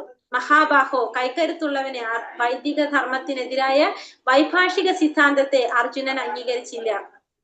ക്ഷത്രിയൻ എന്ന നിലയ്ക്ക് വൈദിക സംസ്കാരവുമായിട്ടാണ് അർജുനന് ബന്ധം. ആ സിദ്ധാന്തങ്ങൾ അനുസരിക്കാൻ അദ്ദേഹം ാണ്. അപ്പോ അർജുനൻ ഏതാണ് നോക്കുന്നത്? എപ്പോഴും നമ്മളെ ഈ വൈദിക ശാസ്ത്രത്തിൽ പറഞ്ഞിരിക്കുന്ന കാര്യങ്ങളാണ് അർജുനൻ ഫോളോ ചെയ്യാനായിട്ട് നോക്കുന്നത്. വൈദിക ധർമ്മത്തിനെതിരായിട്ടുള്ള കാര്യങ്ങളൊന്നും അർജുനൻ അംഗീകരിക്കുന്നില്ല. അർജുനൻ ക്ഷത്രിയൻ എന്ന നിലയ്ക്ക് വൈദിക സംസ്കാരവുമായിട്ടാണ് അർജുനന് ബന്ധമുള്ളത്. ആ സിദ്ധാന്തങ്ങൾ അനുസരിച്ച് പോകാനാണ് ആരിവിടെ ശ്രമിക്കുന്നത്? അർജുനനോട് നിർബന്ധിതനാകുന്നത്. ജാതസ്യാഹി ധ്രുവോർ മൃത്യുർധ്രുവം ജന്മാമൃതസ്യ ച തസ്മാദാ പരിഹാര്യർത്ഥേ നത്വം ശോചിതുമർഹസി. ജനിച്ചവന് മരണം നിശ്ചിതമാണ്, മരിച്ചവന് ജനനവും. അതിനാൽ തന്റെ അനിവാര്യമായ കർത്തവ്യ നിർവഹണത്തെ പറ്റി നീ വ്യസനിക്കേണ്ടതില്ല. അപ്പൊ അർജുനനോട് പറയാണ്, അഥവാ നീ ജനിച്ചു കഴിഞ്ഞാൽ മരിക്കുമെന്നാണ് നീ വിശ്വസിക്കുന്നതെങ്കിൽ അപ്പോഴും പ്രശ്നമില്ല. കാരണം എന്താണ്, ജനിച്ചാ മരിക്കും, മരിച്ചാ ജനിക്കും. അത് ഉറപ്പായിട്ടുള്ള ഒരു കാര്യമാണ്. അപ്പൊ അതുകൊണ്ട് നിന്റെ അനിവാര്യമായ കർത്തവ്യ നിർവഹണത്തെ പറ്റി നീ വിഷമിക്കേണ്ട ആവശ്യമില്ല, നീ നിന്റെ യുദ്ധം ചെയ്തോളൂ എന്ന് പറയാണ്. ഇത് അനാവശ്യമായ യുദ്ധത്തെയോ വധത്തെയോ സാധൂകരിക്കുന്നില്ല. എങ്കിലും മനുഷ്യ സമൂഹത്തിൽ നീതി പാലനത്തിന് വേണ്ടി യുദ്ധവും ഹിംസയും ഒഴിച്ചുകൂടാതെ വരുന്നു. ഇതിപ്പോ അർജുനനെ നിർബന്ധിച്ച്, നമുക്ക് അറിയാലേ അർജുനൻ ഇത്രയും എന്താ പറയാ, നമ്മള് ഏതൊക്കെ റഷ്യയിലാണോ എവിടെ ഭഗവത്ഗീത അവിടെ ബാൻ ചെയ്തിട്ടുണ്ടായിരുന്നു. എന്താ കാരണം പറയണ്ടായിരുന്നത്? കേസ് കൊടുത്ത് പ്രശ്നങ്ങൾ ഉണ്ടായിരുന്നു. അർജുനനെ ഭഗവാൻ നിർബന്ധിച്ച് യുദ്ധം ചെയ്യാനായിട്ട് പ്രേരിപ്പിക്കുന്നു എന്ന് പറഞ്ഞിട്ടില്ലേ? കേട്ടിട്ടുണ്ടാവില്ല, എല്ലാവരും കേട്ടിട്ടുണ്ട്. അപ്പൊ അങ്ങനെയൊക്കെ സംഭവം ഉണ്ടായിട്ടുണ്ട്. അപ്പൊ ഇവിടെ ശരിക്കും പറഞ്ഞ അർജുനൻ ആ ശാരീരിക ബോധത്തിൽ ഇരുന്നത് കൊണ്ട് അർജുനൻ യുദ്ധം ചെയ്യാൻ താല്പര്യമില്ലാതെ നിൽക്കുമ്പോ ഭഗവാൻ അർജുനന് പറഞ്ഞു മനസ്സിലാക്കി കൊടുക്കാണ് എല്ലാ കാര്യങ്ങളും. അപ്പൊ ഇത് സത്യത്തില് അനാവശ്യമായിട്ടുള്ള യുദ്ധത്തെ വധത്തെ സാധൂകരിക്കുന്നതല്ല. നമ്മൾ എന്താണ്, നമ്മളൊരു സമൂഹത്തില് നമുക്കൊരു നീതി ആവശ്യമുള്ള സ്ഥലത്ത് നമുക്ക് അവിടെ എന്താ ആവശ്യമാണ്? ഹിംസ നമുക്ക് ഒഴിച്ചുകൂടാനാവാത്തതാണ്. ഇപ്പൊ ശരിക്കും പറഞ്ഞു കഴിഞ്ഞാല് ഭഗവാന് ഇപ്പൊ അർജുനനെ കൊണ്ട് യുദ്ധം ചെയ്യിപ്പിക്കേണ്ട ആവശ്യം വല്ലതുണ്ടോ? ഭഗവാന് ചെയ്യാൻ പറ്റാതായിട്ട് എന്തെങ്കിലും കാര്യങ്ങളുണ്ടോ? ഇല്ലേ? ഭഗവാൻ എല്ലാം ചെയ്യാൻ സാധിക്കും. ഭഗവാൻ ഇപ്പൊ അർജുനന്റെ ആവശ്യമൊന്നുമില്ല. അവിടെ എന്താണ്, കുരുക്ഷേത്ര യുദ്ധത്തിലുള്ള എല്ലാവരെയും ഒരു സെക്കൻഡ് കൊണ്ട് തന്നെ ഭഗവാൻ ഇല്ലാതാക്കാൻ സാധിക്കും. ആ യുദ്ധം തന്നെ ചിന്തിക്കേണ്ട ആവശ്യമില്ല. പക്ഷെ ഭഗവാൻ എന്നിട്ടും എന്തിനാണ് അതൊക്കെ കാണിച്ചു തന്നത്? അർജുനനും ഭഗവാനും കൂടി ഉണ്ടെങ്കിൽ പിന്നെ ഒന്നും പറയേ വേണ്ട. കാരണം അർജുനനും ഉണ്ട് കൂടെ. പിന്നെ ഭഗവാനാണെന്ന് വെച്ചിട്ടുണ്ടെങ്കിൽ ഭഗവാനാണ് എല്ലാവരെയും സൃഷ്ടിച്ചിരിക്കുന്നത്, എല്ലാ കാര്യങ്ങളും ചെയ്യുന്നത് ഭഗവാനാണ്. ഭഗവാന് ചെയ്യാൻ പറ്റാത്തായിട്ട് ഒന്നുമില്ല. പക്ഷെ എന്നിട്ടും ഭഗവാൻ എന്തുകൊണ്ടാണ് ഇത് ചെയ്യിക്കുന്നത്? കാരണം എല്ലാവർക്കും കൂടി മനസ്സിലാക്കാൻ വേണ്ടിയിട്ട്. കാരണം നമുക്ക് ചില സാഹചര്യങ്ങൾ നമുക്ക് വരാം. ഇതേപോലത്തെ സാഹചര്യങ്ങൾ വരുമ്പോൾ നമുക്ക് ചില സ്ഥലത്ത് ആ ഹിംസ ഒഴിച്ചുകൂടാൻ സാധിക്കാത്തത്, ചില സ്ഥലത്ത് ആ നീതിക്കും ഇതിനും വേണ്ടിയിട്ട് നമ്മൾ എന്ത് ചെയ്യേണ്ടി വരും? ഇതേപോലത്തെ കാര്യങ്ങൾ നമുക്ക് അവിടെ ചെയ്യേണ്ടി വരും. അതുകൂടി നമുക്ക് മനസ്സിലാക്കി തരാൻ വേണ്ടിയിട്ടാണ് ഇവിടെ അർജുനനെ വെച്ചിട്ട് ഭഗവാൻ ഇങ്ങനെ പറഞ്ഞുകൊണ്ടിരിക്കുന്നത്. നമ്മള് ചില സ്ഥലത്ത് നമ്മൾ എന്ത് ചെയ്യണം? നമുക്കത് അവിടെ ആവശ്യമാണെന്ന് തോന്നിക്കഴിഞ്ഞാൽ അവിടെ നമുക്ക് യുദ്ധം ചെയ്തേ പറ്റുമെന്ന് കാണിച്ചു തരാണ് അവിടെ. അവ്യക്താദീനി ഭൂതാനി വ്യക്തമത്യാനി ഭാരത അവ്യക്താദിനന്യേവ തത്ര കാ പരിദേവന. സൃഷ്ടിയിലെ ജീവഗണങ്ങളെല്ലാം ആരംഭത്തിൽ പ്രകടമാകുന്നില്ല, മധ്യത്തിൽ ആവിർഭാവം കൊള്ളുന്നു, നശിപ്പിക്കുമ്പോൾ വീണ്ടും അവ്യക്തമാകുന്നു. അങ്ങനെയിരിക്കെ വ്യസനത്തിന്റെ ആവശ്യമെന്ത്? ഇപ്പൊ നമ്മുടെ ഈ ഭൗതിക ലോകത്ത് സൃഷ്ടി എങ്ങനെയാ പറയുന്നത്? ഭഗവാന്റെ ശ്വാസത്തിലാണ് ഈ സൃഷ്ടി ഇരിക്കുന്നത് അല്ലെ? കാരണം ഭഗവാൻ ഒരു ശ്വാസം എടുക്കുമ്പോ ഇതെല്ലാം എന്താകും? പോകും. ഭഗവാൻ ആ ശ്വാസം വിടുമ്പോ പിന്നെ വീണ്ടും നമ്മൾ ഈ ഭൗതിക ലോകം ഉണ്ടാകും. അപ്പൊ ഈ സൃഷ്ടിയിലെ ജീവഗണങ്ങളെല്ലാം എന്താണ്, അത് ആരംഭത്തിൽ പ്രകടമാകുന്നില്ല, മധ്യത്തിൽ അത് ആവിർഭാവം കൊള്ളും, നശിക്കുമ്പോ അതെല്ലാതും അവ്യക്തമായിട്ട് പോകും. അപ്പൊ അങ്ങനെ ആവുമ്പോ തന്നെ നിനക്ക് വിഷമിക്കേണ്ട ആവശ്യമില്ല. കാരണം ഇതെല്ലാതും നശിച്ചു പോകും, വീണ്ടും അത് വരും, വീണ്ടും അത് ഇല്ലാതാകും, അതിങ്ങനെ സംഭവിച്ചു കൊണ്ടിരിക്കും. അപ്പോഴും നിനക്ക് വിഷമിക്കേണ്ട ആവശ്യമില്ല. ആത്മസത്തയിൽ വിശ്വസിക്കാത്തവരെ വൈദിക ധർമാനുയായികൾ നാസ്തികരെന്ന് വിളിക്കുന്നു. ശരീരം ഉടുപ്പ് മാത്രമാണ്. ശാശ്വതമായ ആത്മാവിനോട് താരതമ്യപ്പെടുത്തുമ്പോൾ ഭൗതിക ദേഹത്തിന് യാഥാർത്ഥ്യമേ ഇല്ല, സ്വപ്നം പോലെയുള്ള ഒന്നാണത്. ശരീരം എന്ന് പറയുന്നത് നമ്മളെ ഉടുപ്പ് പോലെയാണ്. അപ്പൊ ആത്മാവിനോട് താരതമ്യപ്പെടുത്തുമ്പോൾ ഈ ശരീരത്തിന് ഒരു യാഥാർത്ഥ്യമില്ല, ഒരു സ്വപ്നം പോലെയാണ് അല്ലെ. ഇപ്പൊ നമ്മൾ ഉറങ്ങുന്നതിന് മുന്നേ ഈ ഒരു ശരീരത്തിലായിരിക്കും, എഴുന്നേൽക്കുമ്പോ വേറൊരു ശരീരത്തിലായിരിക്കും. അതിങ്ങനെ മാറിക്കൊണ്ടിരിക്കണം. അപ്പൊ ഒരു സ്വപ്നം കാണുന്ന പോലെയാണ് ഈ ശരീരം എന്ന് പറയുന്നത്. പക്ഷെ ആത്മാവ് സ്ഥിരമായിട്ടുള്ളതാണ്. പക്ഷെ ശരീരം എങ്ങനെയാണ്, ഇപ്പൊ രാവിലെ വേറൊരു ശരീരത്തിലാണെങ്കിൽ പിന്നെ വേറൊരു ശരീരത്തിലായിരിക്കും, പിന്നെ വേറൊരു ശരീരത്തിലായിരിക്കും. അതേപോലെ, അതായത് നമ്മളൊരു ഉറങ്ങി എഴുന്നേൽക്കുന്ന പോലെ, നമ്മൾ സ്വപ്നം കാണുന്ന പോലെയാണ്. അതിങ്ങനെ ശരീരങ്ങൾ ഇങ്ങനെ മാറിക്കൊണ്ടിരിക്കും, പക്ഷെ ആത്മാവ് എല്ലാത്തിലും ഒന്ന് തന്നെയായിരിക്കും. അപ്പൊ അത് എന്താ പറയാ, ആത്മസത്തയിൽ ആത്മാവിൽ വിശ്വസിക്കാത്തവരെ വൈദിക ഇതിൽ പറയുന്നത് എന്താണ്, നാസ്തികർ എന്നാണ് അവരെ വിളിക്കുന്നത് തന്നെ. ആശ്ചര്യവത് പശ്യതി കശ്ചിദേന ആശ്ചര്യവദത്തതി തഥൈവ ചാന്യ ആശ്ചര്യവശ്ചൈന മന്യേ ശൃണോതി ശ്രുത്യോപേനം വേദന്ന ചൈവ കശ്ചിത്. ചിലരുടെ ദൃഷ്ടിയിൽ ആത്മാവ് അതിശയിപ്പിക്കുന്ന ഒന്നാണ്. ചിലർ അതിനെ ആശ്ചര്യകരമായി വർണ്ണിക്കുന്നു, മറ്റു ചിലർ അതിനെപ്പറ്റി ആശ്ചര്യപൂർവ്വം കേൾക്കുന്നു. ചിലർക്കാകട്ടെ അതിനെപ്പറ്റി കേട്ടിട്ടും ഒട്ടും മനസ്സിലാക്കാൻ സാധിക്കുന്നില്ല. അപ്പൊ ചിലരുടെ ദൃഷ്ടിയിൽ ആത്മാവ് എന്താണ്, അതിശയിപ്പിക്കുന്ന ഒന്നാണ്. മറ്റു ചിലർ അതിനെ ആശ്ചര്യത്തോടെ വർണ്ണിക്കുന്നു, മറ്റു ചിലർ അതിനെപ്പറ്റി ആശ്ചര്യപൂർവ്വം കേൾക്കുന്നു. ചിലർക്കോ എത്ര കേട്ടിട്ടും ഒന്നും മനസ്സിലാക്കാനായിട്ട് സാധിക്കുന്നില്ല. കാരണം ആത്മാവിനെ കുറിച്ച് നമുക്ക് മനസ്സിലാക്കാനായിട്ട് ആ ജ്ഞാനം നേടിക്കഴിയുമ്പോഴാണ് നമുക്ക് അതൊക്കെ മനസ്സിലാക്കാനായിട്ട് സാധിക്കുന്നത് തന്നെ.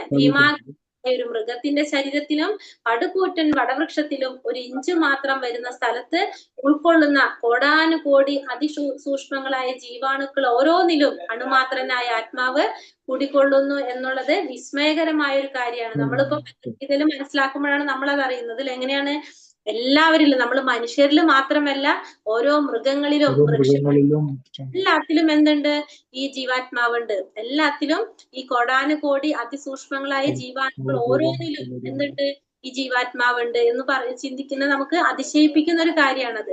മായാമോഹിതരായി ജനങ്ങൾ ഇന്ദ്രിയ സംതൃപ്തിക്ക് വേണ്ടിയുള്ള വസ്തുക്കളിൽ ആകൃഷ്ടരായി തീരുന്നു. ആത്മജ്ഞാനം ഇല്ലാത്തത് മൂലം നിലനിൽപ്പിന് വേണ്ടിയുള്ള സമരം പരാജയത്തിലേക്ക് കലാശിക്കും. നമ്മൾ ഈ മായയിൽ മോഹിതരായിക്കൊണ്ട് നമ്മൾ എന്താ ചെയ്യണത്, ഈ ഭൗതികമായിട്ടുള്ള ആഗ്രഹങ്ങൾ കൊണ്ട്, അല്ലെങ്കിൽ ഇന്ദ്രിയ സന്തോഷത്തിന് വേണ്ടിയിട്ട്, ഇന്ദ്രിയ സംതൃപ്തിക്ക് വേണ്ടിയിട്ടുള്ള വസ്തുക്കളിൽ നമ്മൾ ആകൃഷ്ടരായി തീർന്ന് നമുക്ക് എന്ത് സംഭവിക്കും, നമ്മളായ ആത്മീയ ജ്ഞാനം നമുക്ക് ഇല്ലാത്തത് കൊണ്ട് തന്നെ നമ്മുടെ നിലനിൽപ്പിന് വേണ്ടിയിട്ടുള്ള നമ്മളെ സമരം, നമ്മളിവിടെ നിലനിൽക്കാൻ വേണ്ടിയിട്ടുള്ള ഈ സമരം നമുക്ക് പരാജയത്തിലാണ്. കാരണം നമ്മൾ എവിടെ നിലനിൽക്കാനാണ് നോക്കുന്നത്, ഈ ഭൗതിക ലോകത്തിൽ നിലനിൽക്കാനാണ് നമ്മൾ നോക്കുന്നത്. അത് പരാജയമാണെന്നാ പറയുന്നത്. നന്നേ സൂക്ഷ്മമായ ഒരു അണുവിനെ ഏറ്റവും വലുതും അതേസമയം ഏറ്റവും ചെറുതാകാൻ കഴിയുമെന്ന് സ്ഥൂലമായ ഭൗതിക ബോധമുള്ളത് കൊണ്ട് ആധുനിക മനുഷ്യരിൽ ബഹുഭൂരിപക്ഷത്തിനും ചിന്തിക്കാനാവില്ല. ഇപ്പോ നമ്മൾ ആത്മാവിന്റെ വലുപ്പം പറഞ്ഞില്ലേ, വളരെ ചെറുതാണത്. അതിനെ ഏറ്റവും ചെറുതാകാൻ കഴിയുമെന്നും മനസ്സിലാക്കാനായിട്ട് ആർക്ക് സാധിക്കില്ല, ഈ സ്ഥൂല ഭൗതിക ബോധമുള്ളത് കൊണ്ട്. അതായത് ശാരീരിക ബോധത്തിലുള്ളവർക്ക്, സ്ഥൂലം എന്ന് പറയുന്നത് നമ്മളെ ശരീരം, ആ ശാരീരിക ബോധത്തിലുള്ളവർക്ക്, നമ്മളെ ആധുനിക മനുഷ്യർക്ക് അവർക്കൊന്നും ചിന്തിക്കാനായിട്ട് സാധിക്കില്ല. കാരണം ആത്മാവിനെ കുറിച്ചുള്ള ഒരു ജ്ഞാനം നേടിയാൽ മാത്രമേ ഇതൊക്കെ നമുക്ക് മനസ്സിലാക്കാൻ സാധിക്കുള്ളൂ. അല്ലാത്തവർക്ക്, ഈ ഭൗതികമായിട്ടുള്ള ബോധത്തിലുള്ളവർക്ക്, ശാരീരിക ബോധത്തിലുള്ളവർക്ക് ഇതിനെ കുറിച്ചൊന്നും മനസ്സിലാക്കാനോ ചിന്തിക്കാനോ പ്രവർത്തിക്കാനോ സാധിക്കുന്നില്ല. ഒരു പരിശുദ്ധ കൃഷ്ണ ഭക്തന്റെ അഹേതുകമായ കരുണ കൊണ്ട് മാത്രമേ ഒരാൾക്ക് കൃഷ്ണനെ അതേപടി അറിയാൻ കഴിയൂ. ഭഗവാനെ കുറിച്ച് അറിയണമെങ്കിൽ നമുക്ക് ആരുടെ കാരുണ്യം ആവശ്യമാണ്, ഭഗവാന്റെ പ്രതിനിധിയുടെ, അതല്ലെങ്കിൽ ഒരു പരിശുദ്ധ ഭക്തന്റെ കാരുണ ഉണ്ടെങ്കിൽ മാത്രമേ നമുക്ക് ഭഗവാനെ കുറിച്ച് അറിയാനായിട്ട് സാധിക്കുള്ളൂ. ദേഹി നിത്യമവത്യോയം ദേഹേ സർവസ്യ ഭാരത തസ്മാ സർവാണി ഭൂതാനി നത്വം ശോചിതുമർഹസി. ഹേ ഭാരത, ദേഹി, ദേഹത്തിൽ വസിക്കുന്ന സത്ത അനശ്വരമാണ്. അതിനെ കൊല്ലുവാൻ ആർക്കും സാധ്യമല്ല. അതുകൊണ്ട് ഏതൊരു ജീവനെ കുറിച്ചും നീ വ്യസനിക്കേണ്ടതില്ല. അപ്പൊ എന്താ പറയണത്? ഈ ദേഹത്തില് ഉള്ള ഈ ദേഹി എന്ന് പറഞ്ഞത് അനശ്വരനായിട്ടുള്ളതാണ്. അതിനെ കൊല്ലാനായിട്ട് ആർക്കും സാധിക്കുന്നതല്ല. അതുകൊണ്ട് ഏതൊരു ജീവനെ കുറിച്ചും നീ എന്ത് ചെയ്യേണ്ട ആവശ്യമില്ല, നീ ദുഃഖിക്കേണ്ട ആവശ്യമില്ല. ആത്മാവ് നാശരഹിതനും ശരീരം നശ്വരവുമാണ്. ഭൗതിക ശരീരത്തിന് അതീതമായി ഒരു ആത്മാവുണ്ടെന്ന് ഭഗവാൻ ശ്രീകൃഷ്ണനെ പ്രമാണമാക്കി നമുക്ക് മനസ്സിലാക്കാം. ഭൗതിക ശരീരത്തിന് അതീതമായിട്ടാണ് ആത്മാവുള്ളതെന്ന് ഭഗവാനെ വെച്ചുകൊണ്ട് നമുക്ക് മനസ്സിലാക്കാനായിട്ട് സാധിക്കണം. ഒരു യുദ്ധത്തിൽ ഹിംസയുടെ അത്യാവശ്യം വരുമ്പോൾ ദൈവഹിതം അനുസരിച്ച് ആവശ്യം സാധൂകരിക്കപ്പെടണം. എന്നാൽ അത് തന്നിഷ്ടപ്രകാരമാകരുത്. അപ്പൊ യുദ്ധത്തില് ഹിംസ ആവശ്യം വരുമ്പോൾ അവിടെ എന്താണ്, അവിടെ ഹിംസ ആവശ്യമാണെങ്കിൽ അവിടെ ഹിംസ ചെയ്യേണ്ടതാണ്. പക്ഷെ എങ്ങനെയായിരിക്കണത്? തന്നിഷ്ടപ്രകാരമാകരുത്. ഭഗവാന്റെ ഇച്ഛയ്ക്ക് അനുസരിച്ചായിരിക്കണം നമ്മളത് നടത്തേണ്ടത്. സ്വധർമാമപി ചാവേക്ഷ്യ നാവികമ്പീതുമർഹസി ധർമ്മ്യാധ്യായുദ്ധചേയോ നക്ഷത്രിയസ്യ ന വിദ്യതേ. ക്ഷത്രിയൻ എന്ന നിലയ്ക്ക് നിനക്കുള്ള പ്രത്യേക കർത്തവ്യം ആലോചിച്ചാൽ മതാശാനുസൃതമായ സമരത്തെക്കാൾ ഉത്തമമായ ഒരു കർമ്മവും നിനക്ക് ചെയ്യാനില്ല. അതിനാൽ വൈമുഖ്യം കൈവിടുക. അപ്പൊ അർജുനൻ ക്ഷത്രിയനാണ്. ക്ഷത്രിയൻ എന്ന നിലയ്ക്ക് നിനക്ക് ഉള്ള പ്രത്യേക കർത്തവ്യം ആലോചിച്ചു കഴിഞ്ഞാല് മതശാസ്ത്രാനുസൃതമായിട്ടുള്ള സമരത്തെക്കാൾ ഉത്തമമായ ഒരു കർമ്മവും നിനക്ക് ചെയ്യാനില്ല. അപ്പൊ അർജുനൻ ക്ഷത്രിയനാണ്. ക്ഷത്രിയന്റെ കർത്തവ്യം യുദ്ധം ചെയ്യുക എന്നുള്ളതാണ്. അപ്പൊ യുദ്ധം ചെയ്യുക എന്നുള്ളതാണ് നിന്റെ ഉത്തമമായിട്ടുള്ള ഒരു കർത്തവ്യം. അപ്പൊ അതിനേക്കാളും നിനക്ക് വേറൊരു കാര്യം ഉത്തമമായിട്ടുള്ള ഒരു കർമ്മവും ചെയ്യാനില്ല. കാരണം അപ്പൊ നീ എന്ത് ചെയ്യണം? യുദ്ധം ചെയ്യണം. ക്ഷത്ത് എന്ന് പറഞ്ഞാല് മുറിവേൽപ്പിക്കുക. ക്ഷത്ത് എന്ന് പറഞ്ഞാൽ അതിന്റെ അർത്ഥം മുറിവേൽപ്പിക്കുക. ത്രായത്തെ രക്ഷപ്പെടുത്തുക. അപ്പൊ ക്ഷത്രിയൻ എന്ന് പറഞ്ഞാൽ ഉപദ്രവത്തിൽ നിന്ന് രക്ഷിക്കുന്നത് ക്ഷത്രിയൻ.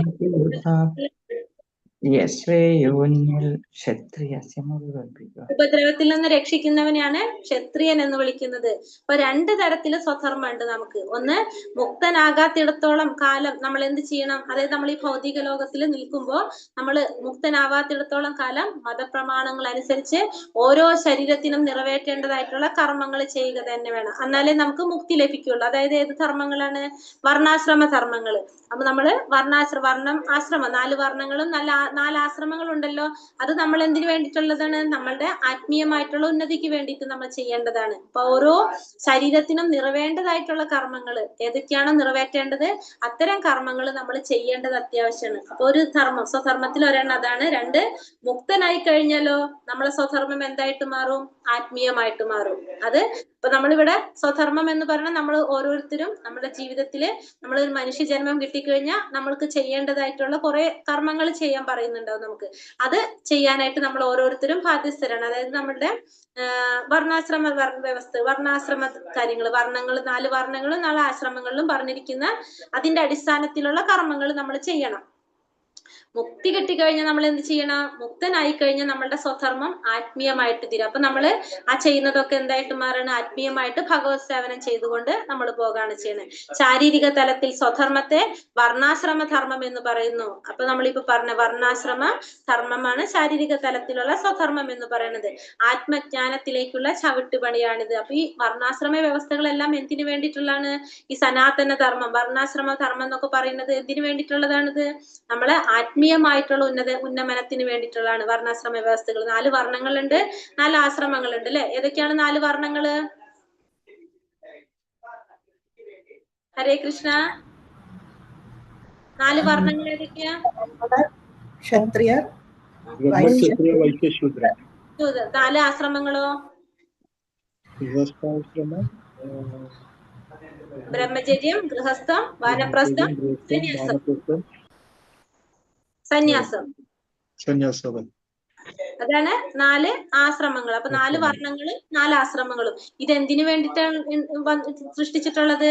നമ്മളെ ആത്മീയ ഉന്നതി ഉണ്ടാവാൻ വേണ്ടി, നമുക്ക് ആത്മസാക്ഷാത്കാരം നേടാൻ വേണ്ടിയിട്ടാണ് ഈ 8 കാര്യങ്ങള് നമുക്ക് കൊണ്ടുവന്നിട്ടുള്ളത് അല്ലെ? അപ്പൊ ഇതിന്റെ എല്ലാത്തിന്റെ ഇതാണ് വർണ്ണാശ്രമ വ്യവസ്ഥകൾ. ഈ വർണ്ണാശ്രമത്തിന്റെ എന്തിനു വേണ്ടിയിട്ടാണ്? നമ്മള് ആത്മീയമായ ഉന്നതി കിട്ടാൻ വേണ്ടി. അങ്ങനെയാണ് നമുക്ക് മുക്തിയിലേക്ക് കടക്കാനായിട്ടൊക്കെ സാധിക്കുന്നത്.